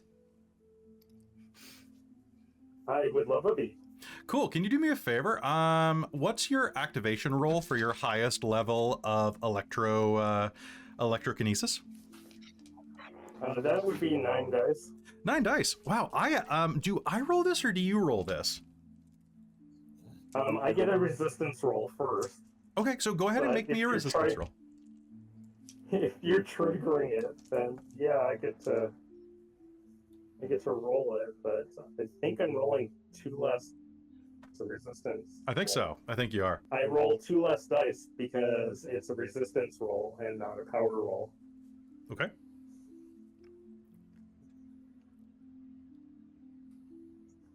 Seven dice. 7 dice. 5 successes. Oh, god damn it. So wait, does that just mean you control it? No, I resist the surge, but the next time you try it, I have to take a -1 on that roll. All right, sounds good. So take that beat. Okay, so as the microwave dings, Phaelon, you're gonna see like your fingers start to like crackle with electricity as you get like a chill up your body. Lightning dances between your fingertips, and you're going to see the lightning start to slowly arc like inside of what is that? A Newton's cradle? No, a plasma ball. Like in a plasma ball, kind of reaching toward the microwave, and you're gonna. I hang on, and he'll take a few steps away from the microwave. Sorry, it's within my. Well, sorry. But microwaves and me don't get along. Why do you think I didn't heat them up? Chew it through a mouthful of pancake. Hello? Where's my fucking food? You hear echo through the floorboards as your I think guest. someone needs to feed him. Fine, I'll go feed him.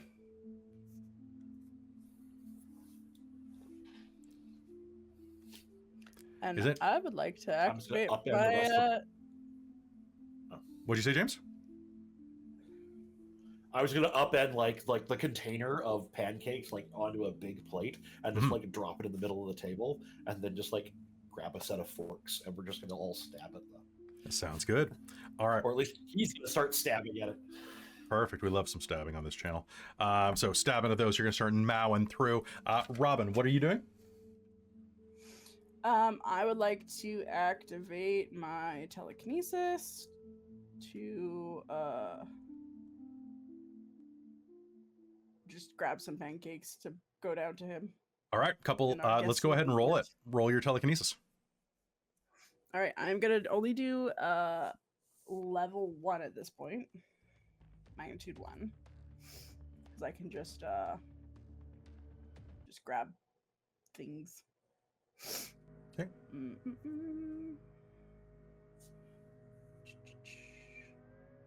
So would I roll my total magnitude or the magnitude level that I'm using? You rolled the amount you're using. Okay.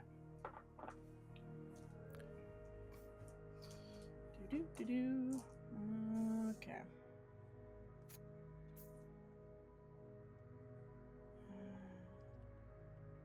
Okay.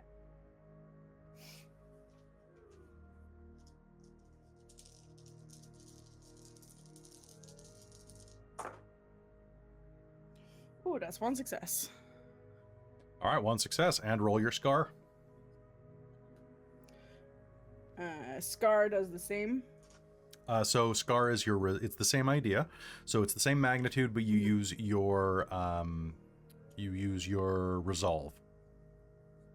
Yeah.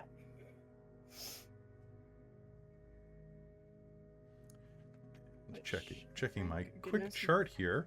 Telekinesis is for cooldown. No, power buildup. Was it power buildup? Yep.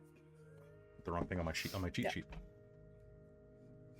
I got 1 success for the scar. Okay, so you're going to be able to hold that in check for a little bit. So, as Sebastian, you're going to like reach forward with a fork, and as you do, the damnedest thing is going to happen. The top pancake is going to dodge. You're going to grab the second one as the top one levitates off the table and starts floating along with the raccoon.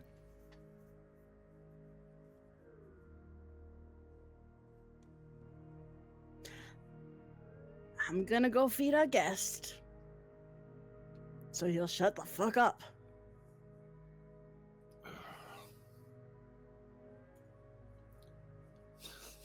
He'll just roll his eyes in frustration.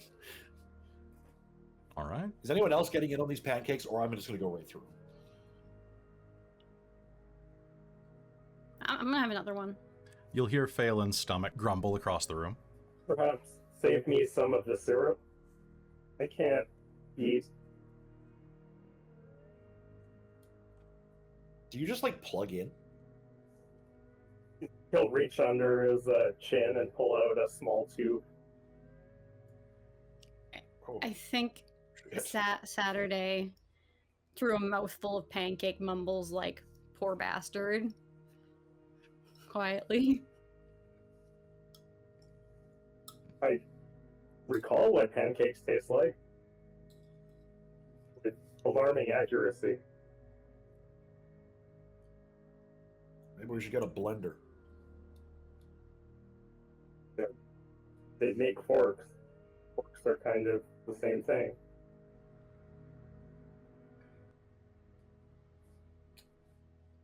All right. And as you are enjoying your meal, Roxy, you're going to head back down, unlock the padlock on the cellar, and head down into it. A little bit of ambient light is streaming through the windows as you head down the stairwell, and you're going to hear the sound of chains banging against the wall as your guest is struggling against going, "Listen, you motherfuckers, if you're not going to feed me, then at least give me something to piss or shit in."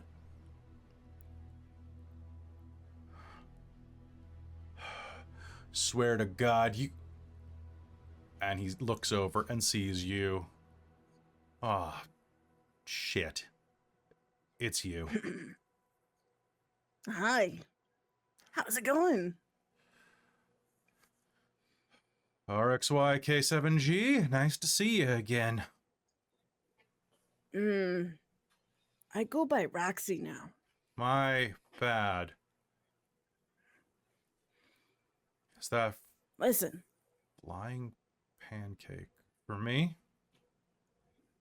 I mean, depends. If you're gonna keep calling me by my serial number, maybe not. Hey, I Roxy, whatever name or like- pronouns you're going by now, I will happily.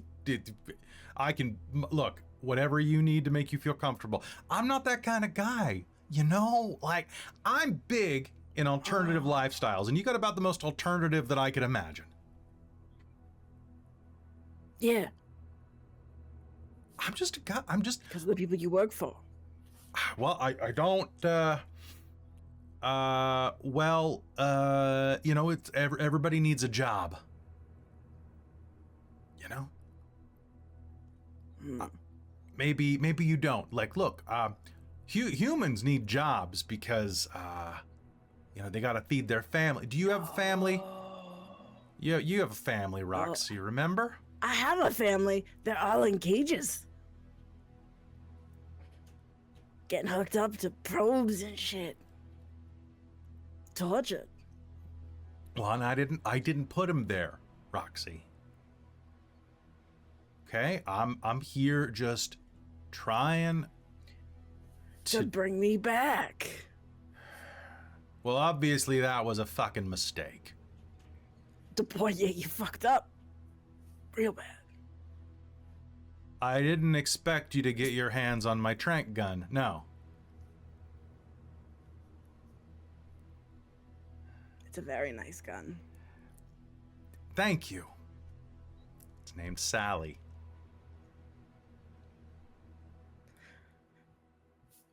You humans are weird. You give names to inanimate objects. It's bizarre. Look, See, I have a shotgun and a pistol. They're called shotgun and pistol. it helps when you have a bunch of them usually. Look, how long are you gonna keep me down here? I don't know. How long's it been? It's been 14 days?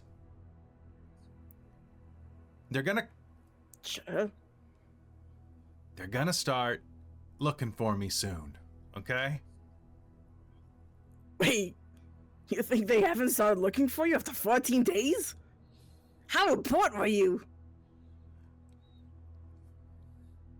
I'm a hunter. Sometimes we go out and we take a while to find what we're looking for.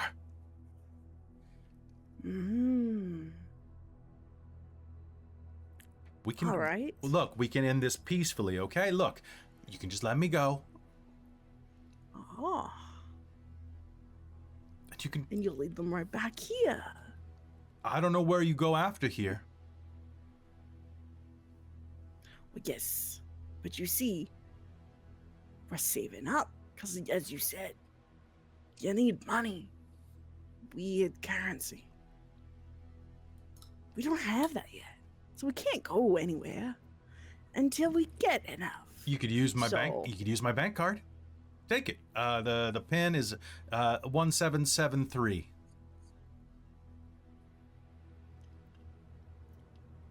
I got a couple They're gonna grand track inside the. us. They wouldn't do that. They don't know me enough. Where's your bank card?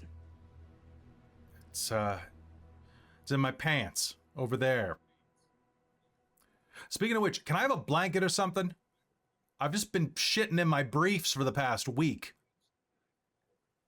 You smell real bad. And that's me, a raccoon, saying that. I dig through trash. Hey, if you're not so big on names, Roxy, why'd you pick the name Roxy? Why didn't you just call yourself Raccoon?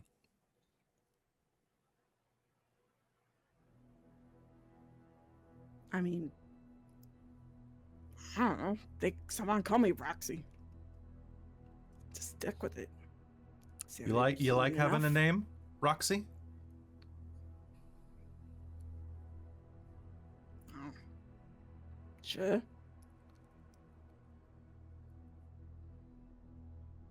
Why? I'm just wondering.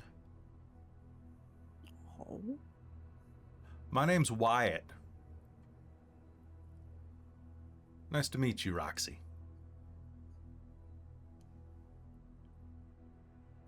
Wyatt. As in, why are you at this place? Why are you at for us?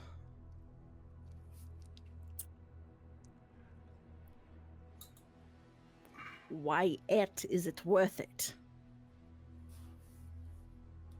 Because they got you on camera shooting a lot of people.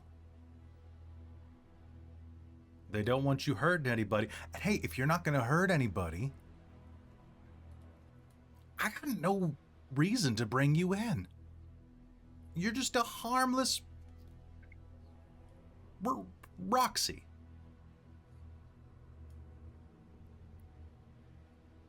I can focus on bigger fish. Ones that'll actually bite people. But come on, man. It was...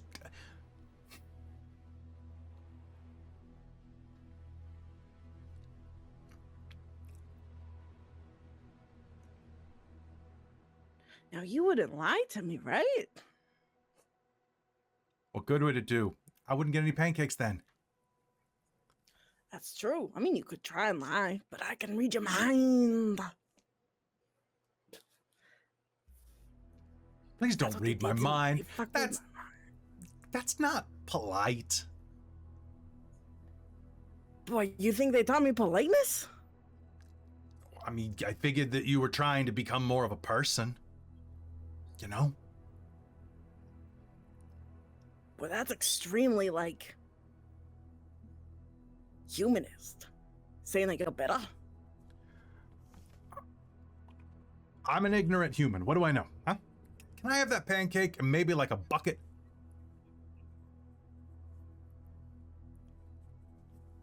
Also, tell your friend Saturday that I would prefer pancakes over brain damage in the future. Huh?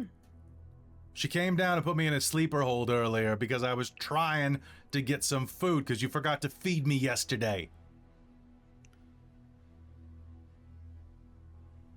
Whoops. Money, remember? You let me out of here. I could help you get that girl.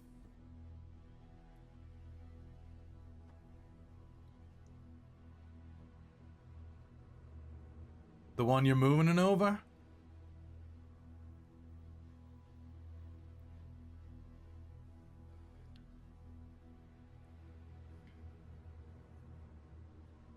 Just eat your fucking pancake.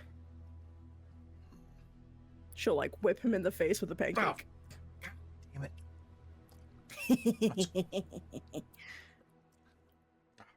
I fell on the floor. Fuck. He's gonna kind of eat it, and he's gonna end up looking kind of like a raccoon while he's eating. Yeah. Well, thanks for the pancake. You're welcome. And can I get everyone to please make me a wits and composure roll at a -1? Hypervigilance will apply. And the hypervigilance does what mechanically? I've never actually seen it used in game. So let me just double check that real quick. Hypervigilance is a mental merit, if I'm not mistaken. Hypervigilance. One of the deviant ones. Your character's constantly on the lookout. 8 again on wits and composure. And it's exceptional. Drawback. If you receive an exceptional success, you get spooked. Oh. Spoop. That is one success from me. One success.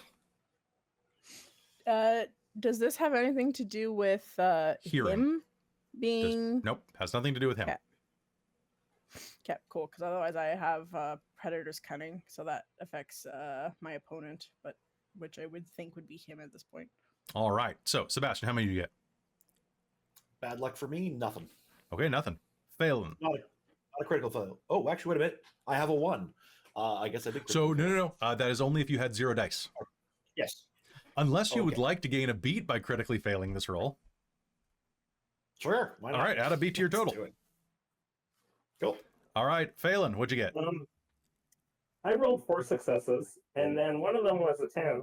So then I rolled that again, and it was another 10. So I rolled that again, and I got 6 successes. Okay, so you're going to gain the Spooked condition. The Spooked condition is a great little role-playing guide, and the way that it's going to work is you, because you have hypervigilance, you have been, so you have the condition where you are spooked. What you are hearing, what I'm about to reveal to you is going to dominate your focus. It is resolved when your fear and fascination cause you to do something that hinders or complicates the group. And when you resolve that condition, you gain another beat. Okay. All right. So that is going to be an exceptional success for you. So while you are downstairs feeding him the pancake, and while the rest of you are up eating, how many did you get, Amy? 1. So you are just going to hear... One. Uno, you're just going to hear this at the last second. And what it is you are going to hear the sound of tires grinding the gravel pathway outside.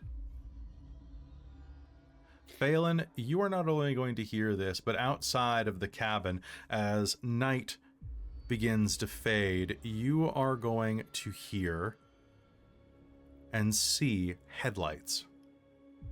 As a large car pulls up, you're going to know that this is an SUV. You're going to be able to hear it. It's well maintained. It's probably been bought within the last couple of years. Glancing out the window, you're going to immediately notice that this is quite a large, well-equipped green SUV. And it rolls up into the... We have visitors, apparently. With 3, would I be able to hear that, Kelly? You Down in the definitely basement? heard that down in the basement. Yeah, sounds like. Roxy's gonna book it for her guns. Where are your guns? Are they on the main floor? There's probably the shotgun's on the main floor and the pistol's probably at the bed in case anything happened upstairs in the loft. So Rocky's gonna go for the shotgun upstairs. Okay, so you're going to run up from the cellar. Sounds good. Yep.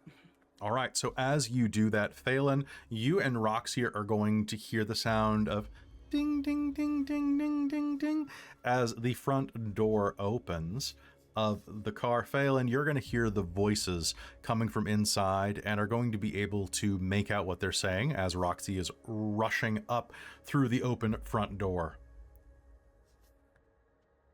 The fuck? An old Canadian accented voice is going to say, what the hell's going on here? The lights are on. We got squatters.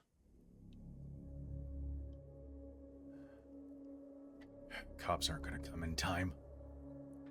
And Phaelon, you're going to hear the sound of a bolt being drawn on a rifle.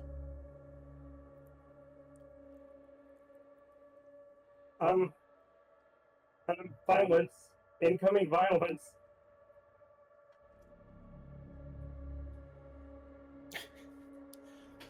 Am I choking on a pancake or something? Yeah, for a dramatic failure. I'm going to say that you hear violence and you're going to start choking on a pancake.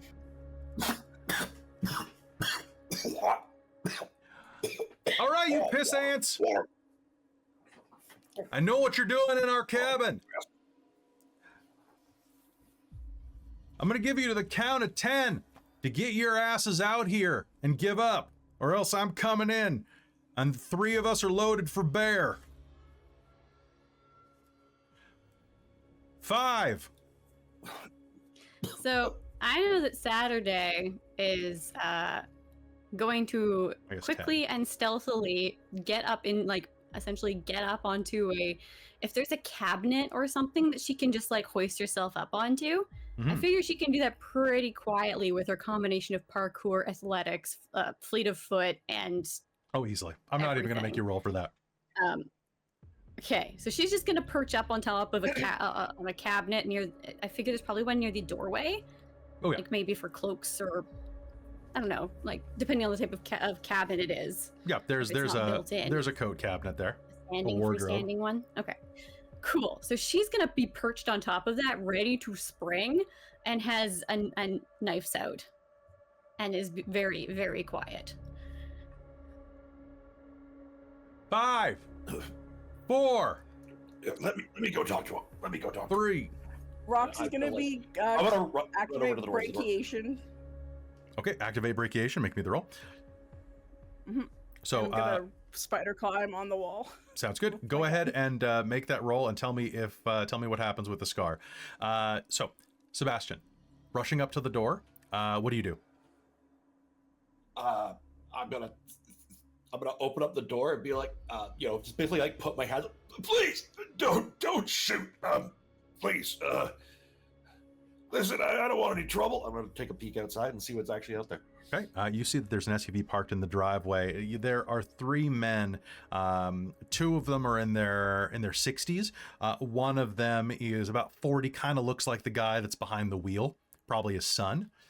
We're talking big white dudes, jowls, bad skin. Definitely should have used sunblock back in the 80s. Type of guys. They're wearing big puffy jackets. Nice shoes, brand new shoes, and the SUV is probably last year's make. These guys look like they've got a little bit of money, and you can see that there is quite a bit of hunting gear in the car. One of which is a hunting rifle that is being held by the driver. The back door is open. Okay. Who the hell are you?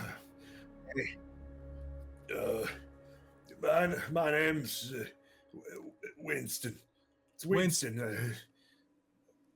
Listen, I just wanted to use, I just needed a place to stay.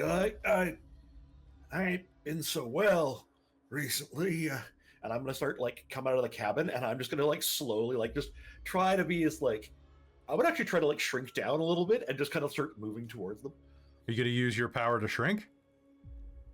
No, I can't use my power to shrink. It only goes up. Yeah. No, all right. I'm literally just going to be trying to put on airs of being small.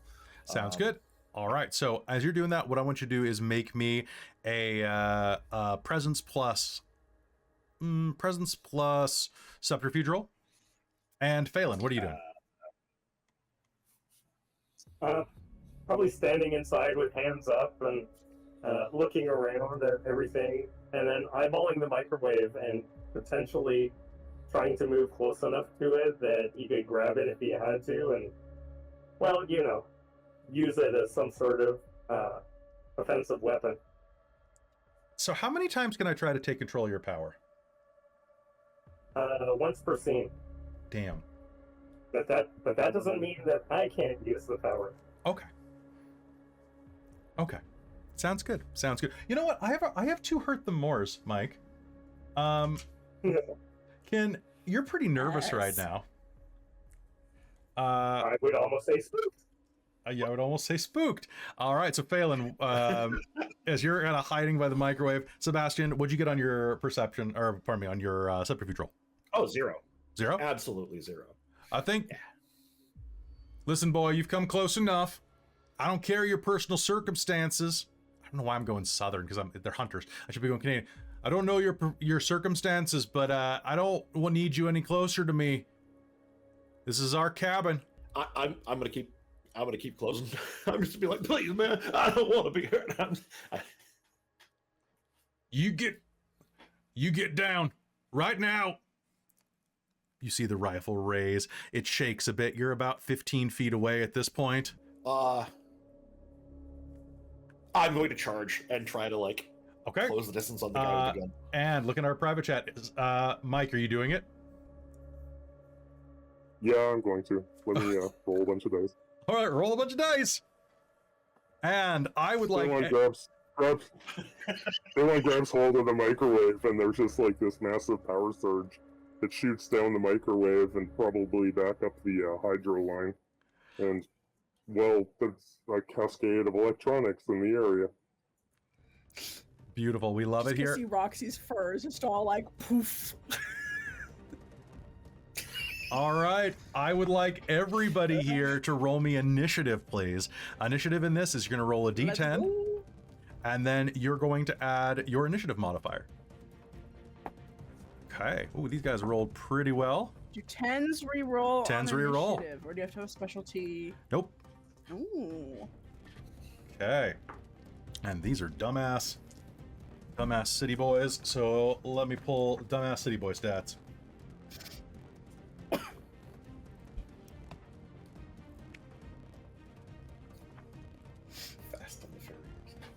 Fast and the Furious. So I put in our private chat, but so Roxy didn't have her scar go off. She wall climbs, hides the shotgun kind of in the rafters above. It is just kind of standing, perching on the like side of the wall, and is debating whether or not to shoot or to pounce. So Sounds good. she's kind of tucked away her shotgun.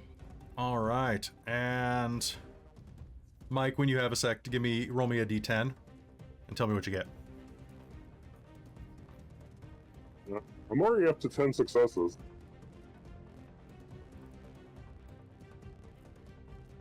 Holy crap.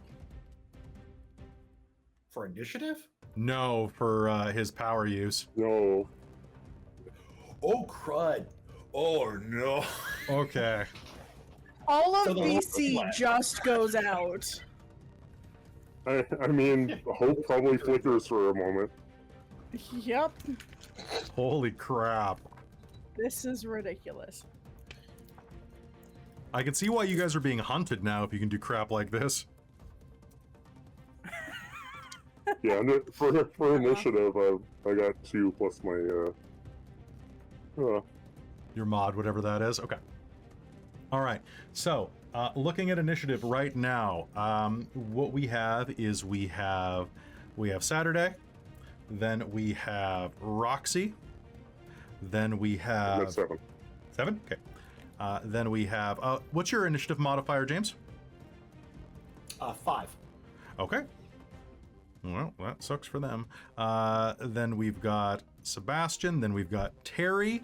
Then we've got Graham, the son. Then we've got Phaelon. And then we've got Glenn. And you know what? I'm going to roll for Guy in the Basement, too. Oh, actually, he rolled pretty well. So, Guy in the Basement. So, Wyatt is going to scream on initiative count 0. All right. So, what did you get on your scar roll for that amazing power use, Mike? I'm about to roll it. Okay. I'm scared. I'm a little like scared. so scared. I'm scared too. So, with an exceptional success, the variation activates. You also suffer the effects of the entangled scar, and heal a minor instability if you had one.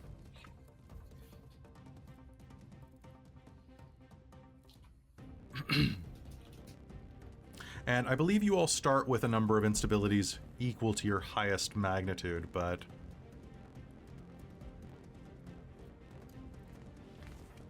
I think I forgot to give you that at the beginning of the game. I will quickly check that while Mike rolls a million dice.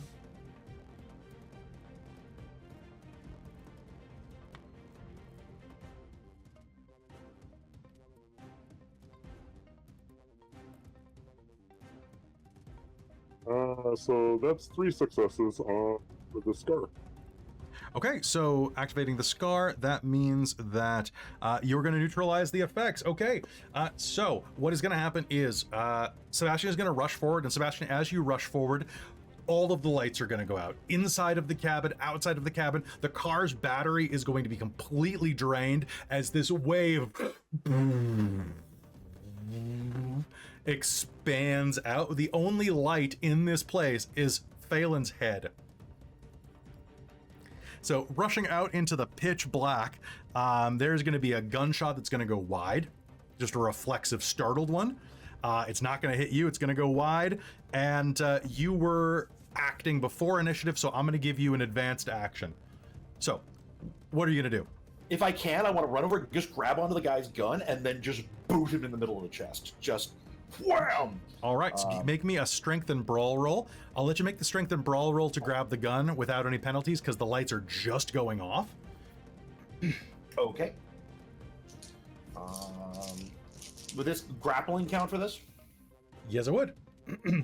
And thank you, Amy, for looking that up. So you will all have a number of minor instabilities equal to your the magnitude of your highest variation. Ooh, okay. So you'll all start with that, but Now, what does a specialty give you again? an extra dice. An extra dice. Okay, and then I've got 8 again. 'Cause- Balls. Or is it not? Oh, not because of. Oh, and so real quick, he has a defense of. So since we're getting into combat, you will be subtracting his defense from that roll, and he has a defense of not much. I'm going to say it is defense of 2. This guy does not hit the gym. All right, that will be 3 successes. 3 successes. Lurching forward, you're going to grab the gun. It is going to go off in your hand, shooting up into the sky, crashing through some of the overhead timber. And we'll say that you grappled the gun and that the boot will be next turn because you only get the 1 action. But you have his gun, you have control over it, he is grappled. Saturday, top of initiative, it's your turn. Right. Okay. This is clearly going poorly. I would like to perhaps incapacitate one of them. Okay. Are they within 30 feet of me? They are And within do I 30 have feet line of you. sight? You have, that is, And do I have line of sight? you have line of sight, but it is I can very, move, shift around. it is very dark outside. But you do have line of sight. Okay.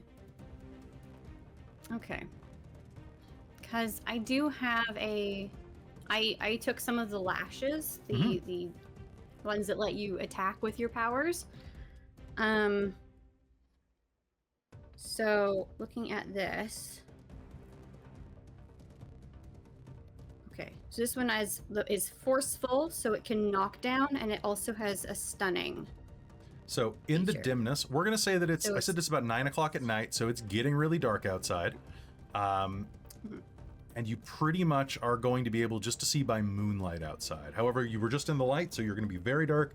You can see that a gunshot just went off, kind of illuminating the back of Sebastian's back. You can see that someone is moving up to help the combat that's happening there, and it looks like the guy on the other side who was in the passenger seat is presently there as well. You think he might have had a gun in his hand. Are the lights of the vehicle on still? No. Like, did they leave those on? Nope. They turned it all off. Okay. The EMP that went off killed every light inside of about 5 miles. Right. Yes, correct. Okay, it's very dark. So, what would the penalty for that be then to try and... I'll give you a I just need minus. to make contact. I don't have to... I'll give you a do -2 damage. for the aim. Okay, then I'll spend willpower. All right, and Okay, Phaelon, so I gain need a to beat activate for this. EMPing the house and the entire community. Let me see how to... So if I'm activating this, I think that's an action because it doesn't have the quick feature.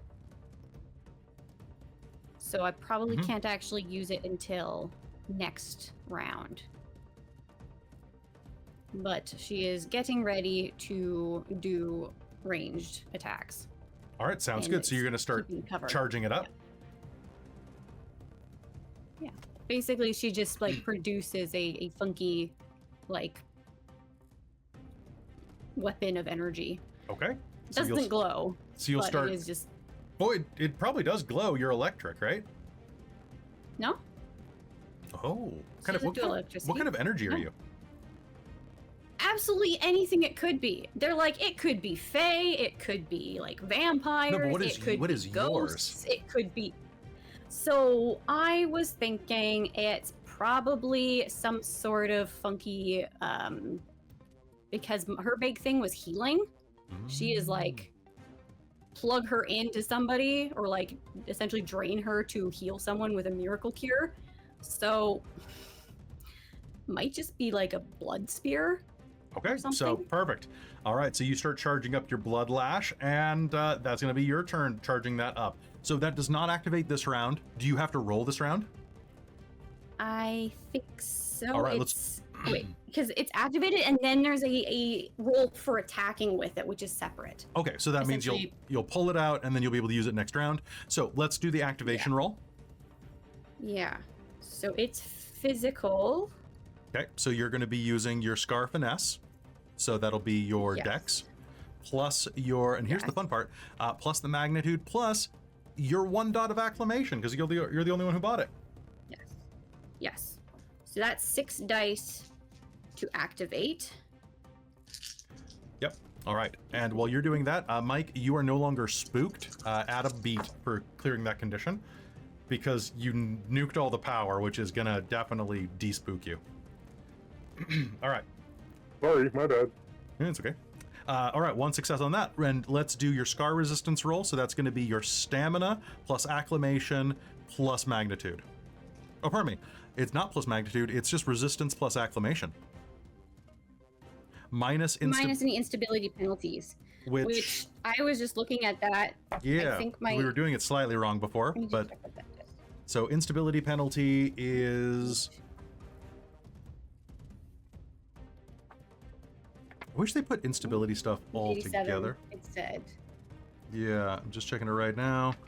So you take... They're all minor. They're all minor. So do you have anything in your last 5 boxes? So I have... So I... 1, 2, 3, 4. So you take a -2, if I'm not mistaken. I'm just going to double check that real quick. The character suffers medium disability. Okay. A -1. So in the last rightmost 5 boxes, so you have 2 of those. So you're going to have a -2 dice pool on this. So you're going to be rolling stamina plus 1 -2. Stamina plus 1 -2. Okay. First games, folks. Stamina plus 1. -2. And I'm going to spend a willpower for 3 dice. Do it. What is my understanding? To control this, and your side effect of your lash is unstable. Fun. Yes.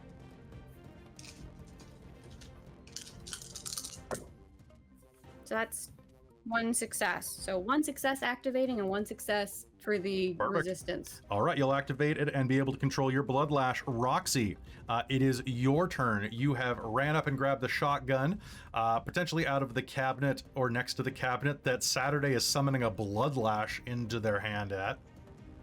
Mm-hmm. Which I totally forgot that part of my firefight merit allows me to add my dots in firearms to my initiative. So when you have a gun drawn. For next time. Yeah. So that means now you are top initiative. Yep. Ask if Brody has that in Changeling. I think I'm gonna... I think Roxy's going to try and do a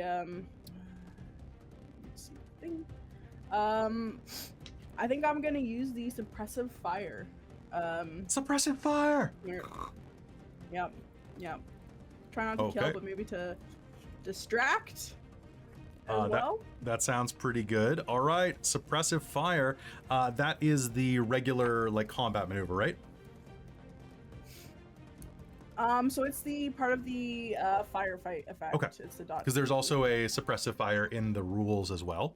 What is so? How does that work under firefight? So when using covering fire, so that is the maneuver. That's covering fire is the regular one, and then so using suppressive fire when I'm using covering fire, page 199. Okay, so the way that works is covering fire. It uses 10 bullets, or basically it's gonna clear your gun of its bullets.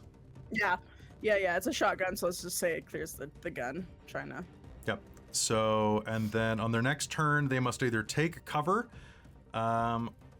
or take damage equal to the successes on the fire roll.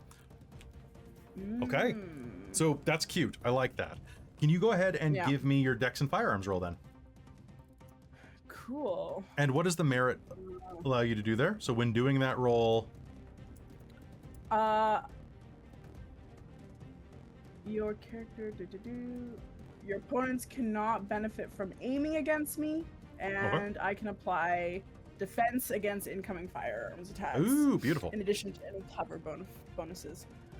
Cool. All right, I will go. So dex and firearms.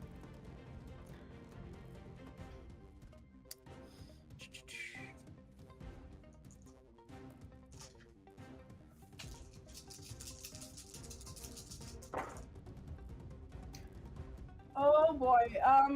Can I take a beat to dramatically fail? Yes, you can. Cool. Because I got no successes there.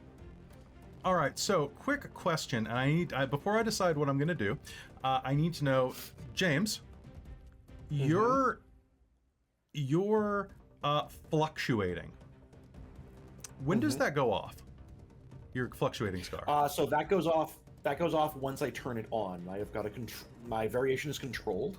Okay. So when I trigger it, essentially I go to my normal state, and then I think like every round or every minute after that, I make a roll, and I will either go up or I will go down. So you and don't then have it any compensates. unstable. No unstables, no. Perfect. Okay, then I know exactly what I'm going to do. I'm going to roll a die. Actually, you know what? I'm going to let Robin roll me a d10. Oh boy. 8. Of course, now I roll a good number. That's great. That's great. All right, you're going to lay down suppressing fire. Can you do me a favor and roll me dex and firearms again, please? Yep.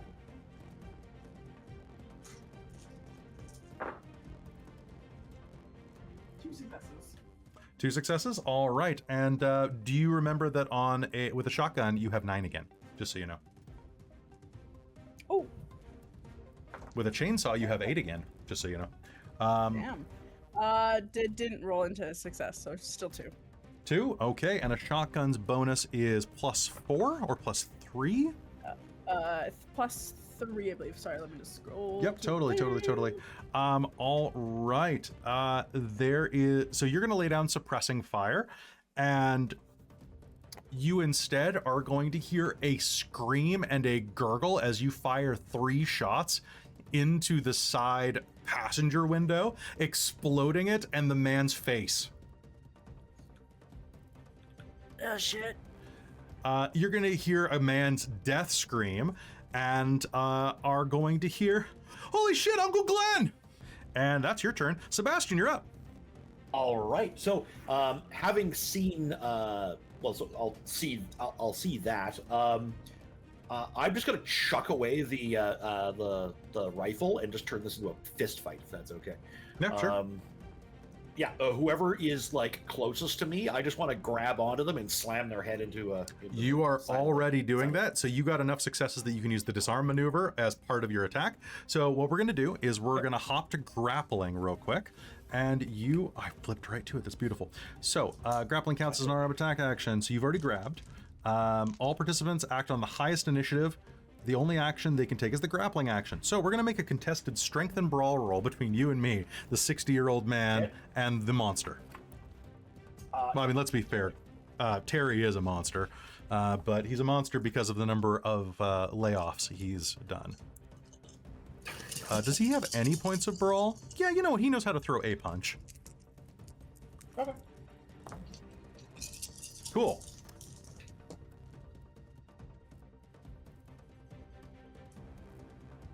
I have 3. All right, and you remember that you have the grappler merit, if I'm not mistaken. No, I. You have grappling specialty. Okay, and you re-rolled 9s, 10s, and so on. Oh, yeah, I got a 9 re-roll. Yeah. To a 10. Okay. Hold on a second. I'm still going. Okay, wow, that 1 dice. So I'm up to 6.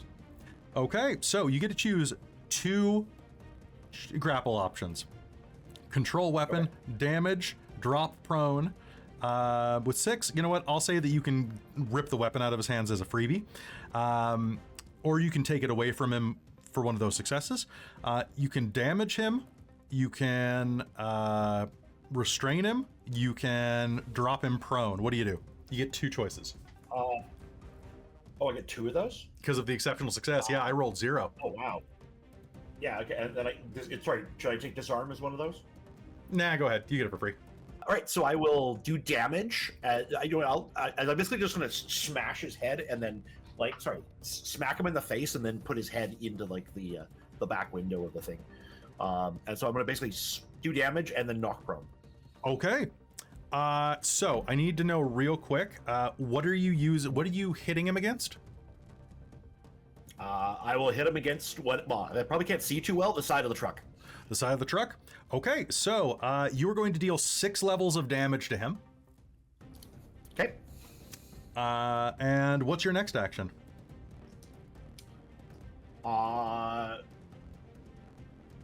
I got another one? So you said you get to damage him, and then what's the second thing you do? Oh, I was gonna knock him prone. Yeah, you absolutely can do that. You are gonna slam his head against the car. What's gonna happen is it's kind of dark. You're gonna lean back and you're gonna hear a crunching sound as you put his face through the rear or through the side mirror, snapping it off. And this is a giant SUV. Picture like an extended cab F-150. This is a reinforced mirror. You're going to hear a sickening crunch as part of his face gives away. That's going to be it's going to be his turn. He is going to he has fallen to the ground. He's going to spend a point of willpower because his son's here to reach into his pocket and pull out his buck knife. And he's gonna try. He's gonna try. He's got a 2 strength, and he's got weaponry 1. And what is your defense? Do I see him pull out this knife? It's pitch black, so you probably don't. So I'll take half your defense. Okay. That's totally fine. My defense is 5. Okay. Dramatically fail for a beat. No, I dramatically failed for no beat. So in this mix, you are going to hear click, and you hear a knife click beneath you. What is your instinctive reaction? Just like for movement, are you going to back away? Are you going to step forward? Are you just going to shuffle your feet? Neither. I don't find a knife intimidating. Okay. If I heard the click of a knife, unless it's like old instincts, but I will stand my ground. I was going to relent. If I saw the knife, I was going to relent and just let him stab me. So you are going to feel a pressure on your boot for half a second as this man crawls forward, puts a hand out, manages to make contact with your boot, which is covered in blood from his face from this fight. He lifts the knife, slips off the boot, and plunges the knife into his own throat as he slips. Because I dramatically failed. Oh my god. Oh god. Yeah, no. I think Sebastian's just gonna laugh. He's just gonna Okay. just kind of chuckle morbidly down at this guy as he. Oh my god. Okay, and it's dark. Do I have willpower? I have willpower.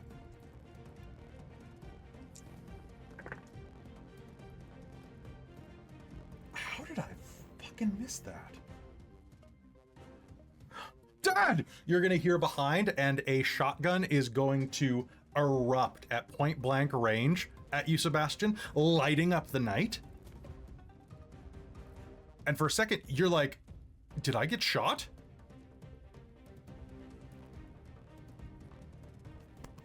Nope, not even a little bit. I completely missed at 10 feet with a shotgun. And it's that dark out, so basically like a tree next to your head about 10 feet behind you just erupts in buckshot. That would have really sucked if my dice liked me today. All right, Phaelon, it's your turn.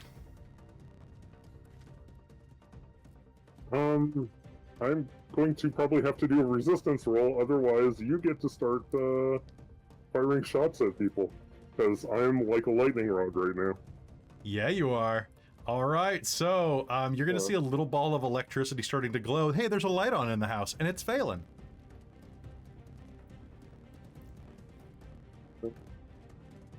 Yeah, so I'm... Oh, one success. Okay, I'll get you. Did you use that's with the -1? Yes, that's with the -1. Okay. But All right. Next turn, it's at a further -1. Yeah, it is. All right, what are you doing? Probably holding on to the fried remains of the microwave and saying something along the lines of, I'm sorry, I didn't mean to, and look outside to see all the truck in a shower of sparks. I'm sorry, and then just drop it and back away into a corner because he's not a fighter. Okay. As you're holding the microwave, it's going to start going and start microwaving. And then it's going to stop when you drop it. Legit. And it's going to go ding! All right, downstairs you're going to hear, help! Help! They got me chained down here! Ah, shit! All right, top of the initiative again. It is Roxy's turn. All right. So there's the guy that is tangling with Sebastian. There is, as far as you can see with your raccoon eyes, the only person that is not completely dead right now is the son who was in the back seat. He's about 28 years old, maybe pushing 30, and he has a shotgun in his hand that he just fired at Sebastian's face, which would have been great if Sebastian was here instead of here. Cool. I think Roxy's gonna just drop the gun, drop off the wall, and try and... I have a speed of 12, so Okay, I would like to try and bite his face. Well, I said he's 30 feet away. Every point of speed you have is a yard or meter that you can move. Oh, okay, cool. Yeah, I'd like to try and bite his face. Okay, so go ahead. What you're going to do is you are going to make me a bite roll. You're going to run for and bite him. You are going to make me a strength plus brawl -1, and you get your bite specialization on that. Unlike a human, you do not have to grapple before you bite because you're a rodent. Are raccoons rodents? Marsupials? Are they a marsupial? No, they're not marsupials. America or North America only has no, one. they don't have pouches. Are raccoons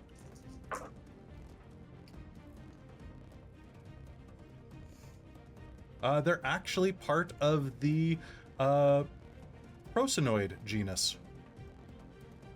Oh. Croconoid? I have 4 successes to bite him. Okay, your bite does I believe your bite is a +0 because you got small teeth. Yeah. But it's still lethal. Oh, I thought you said you'd give me a +1 bite. I thought you said you'd give me a +1 bite. I think I did, actually.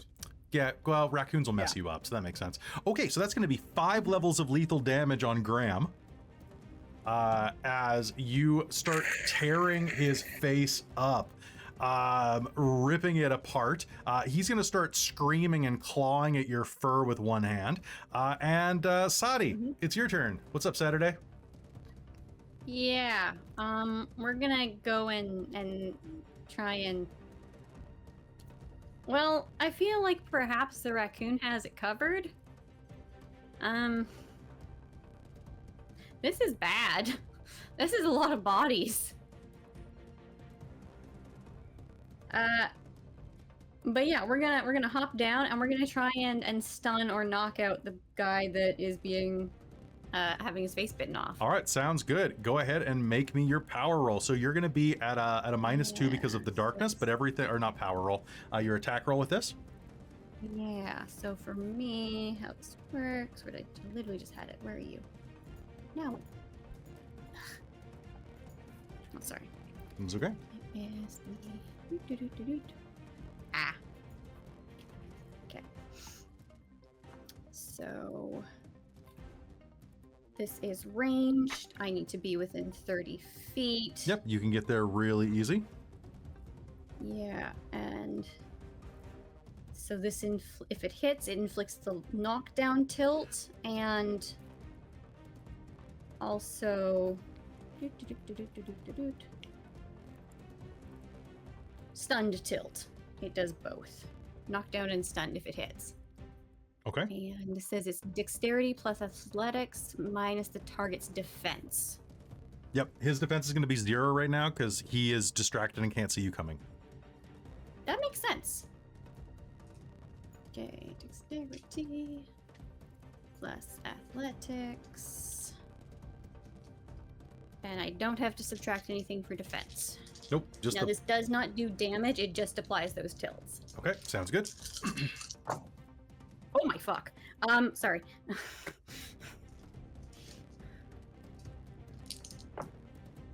Three successes. Okay, Sorry, I got 2 10s and got excited. that's fair. All right, so describe what happens with your blood lash. So it is going to lash out like a... probably like a whip, but not fully attached. Like it will, like it's called a lash, but it can be like a bullet.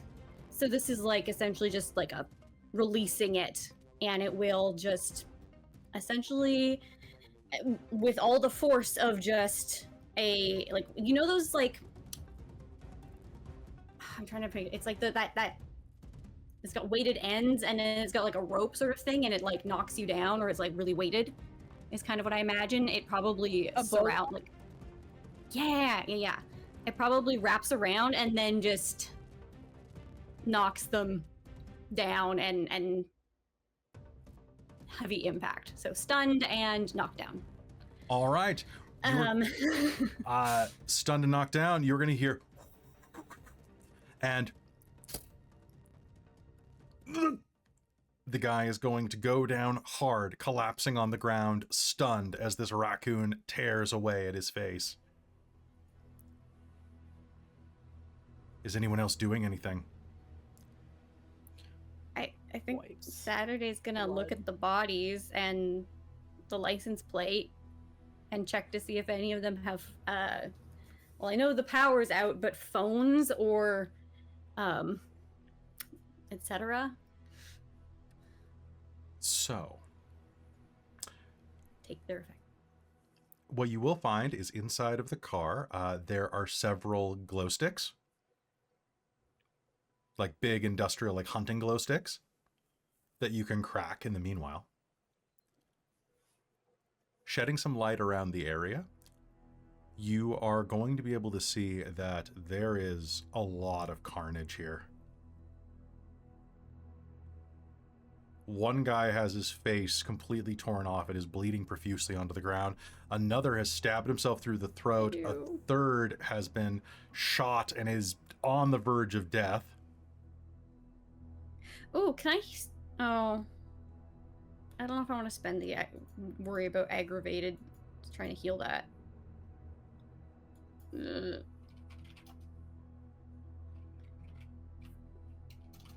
Like, do we want these people alive to answer questions, or what are we gonna do with them? They're still alive? I was mean, gonna say, this I think one's- they're dead. Close to death. You'll hear a gurgle from the other side of the truck as Uncle Glenn gives up the ghost completely. The Oh. only one. And speaking of which, as Uncle Glenn gives up the ghost, Roxy, lose a point of willpower for killing somebody accidentally.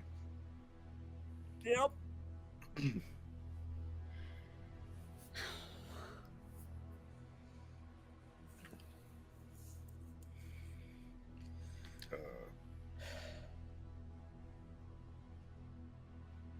Think anyone's gonna come looking for these guys? Probably. Well, I don't know. Probably. Oh, damn. Well, I guess we gotta get out of here. It's just liking the place. I'm It's time to I'm get sorry. back home. I'm sorry I fried everything, but on the bright side, we now have a vehicle. any of you know how to drive? Oh yeah, let me just pull up my Oh yeah, you're actually being serious. Okay. I was a I good don't know driver. about you, but I never got the chance to learn. I'm gonna open up the door and just kind of pull out the guy and just drop him onto the ground. Just drag the bodies out of it. Okay. Oh. Go they're, get your they're, shit. Let's get going. they're dead. They're Yeah. very dead.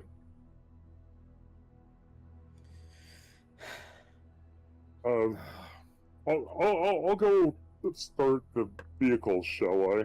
And he'll go and get in the driver's seat and probably stick a finger in the lighter switch and start fiddling with the electronics.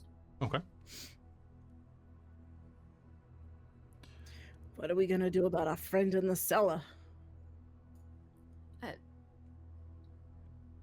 Bring him with us? I don't want more dead people on our hands. No, I don't either. Just fuck, I hate that guy. Yeah. We can gag him.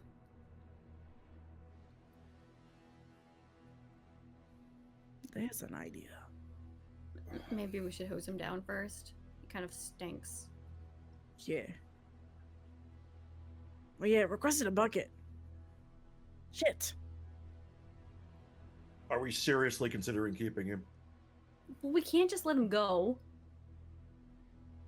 Well, I don't think avoiding killing people is really an option anymore. I mean, we can know what? stop what that matters. I'll be right back. And I'm going to go head towards the house. Okay, where are you going in the house? You I'm just gonna talked head about trying to down. kill the guy, I right? think he's Like, gonna implied? try and kill him. Oh, shit. Yeah. No, come on. Fuck. Saturday's gonna go run after him. Okay. Yeah, Running- same with Roxy. Running down into the darkness of the basement, you are going to barely, with the moonlight, be able to recognize that there is someone down in there, chained up. You'll hear the sound of the chains bouncing off of the walls.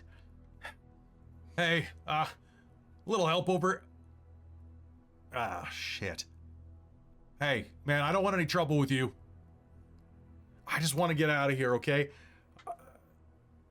You're Sebastian, right? I read your file. I read your file, man. You don't want to hurt me. Come on. You're not a killer. No, I guarantee he really is. I figure she like runs in the room kind of like quickly. And I'm just covered in blood. I'm not the killer. Look, man, I didn't see whatever you just did, so I'm gonna assume you cut yourself shaving.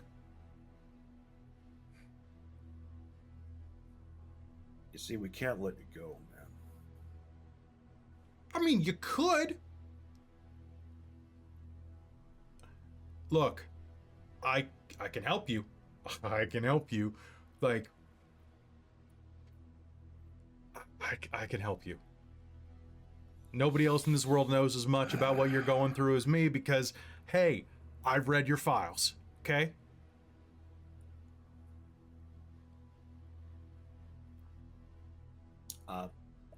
I'm gonna step over to him and like put like one meaty hand around his throat. And Oh, man, just come on.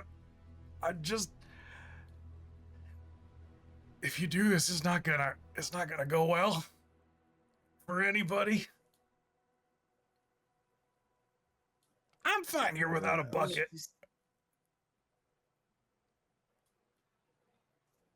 What do you mean? I'm gonna squeeze until he passes out. I'm just gonna. He's gonna go limp in your hand.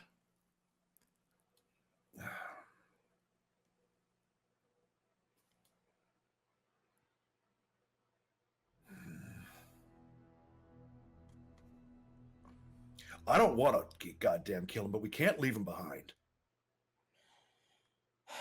Now, I could do this quick if this is what we need to do. Don't think for a second I want to do this. I just know what these people are like.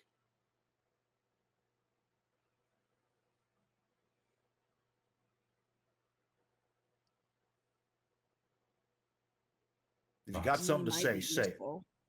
He might be useful. He told him his bank card isn't his PIN number. I'm sure Phaelon could do something with that. You can't keep someone like this. Sooner or later, they escape, just like we did. Only he chose to work with those monsters.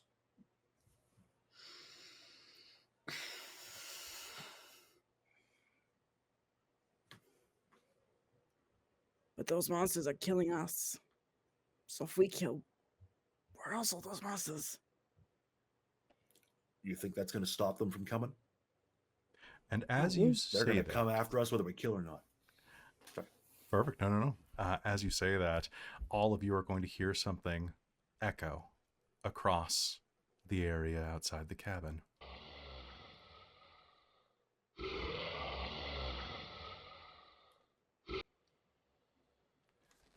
You gotta be fucking kidding me. And I think that's where we're going to call game for today. As you hear the sound of something that sounds like a cross between a mountain lion and a wolf, with a distinctly robotic, tinny undertone calling out into the night. Who ordered Cyberwolf? Everybody. Everybody orders Cyberwolf. Yeah. Okay. So, folks, thanks for tuning in to the first episode of Deviant. So I looked up a couple things. There are a couple things that we did wrong about the powers.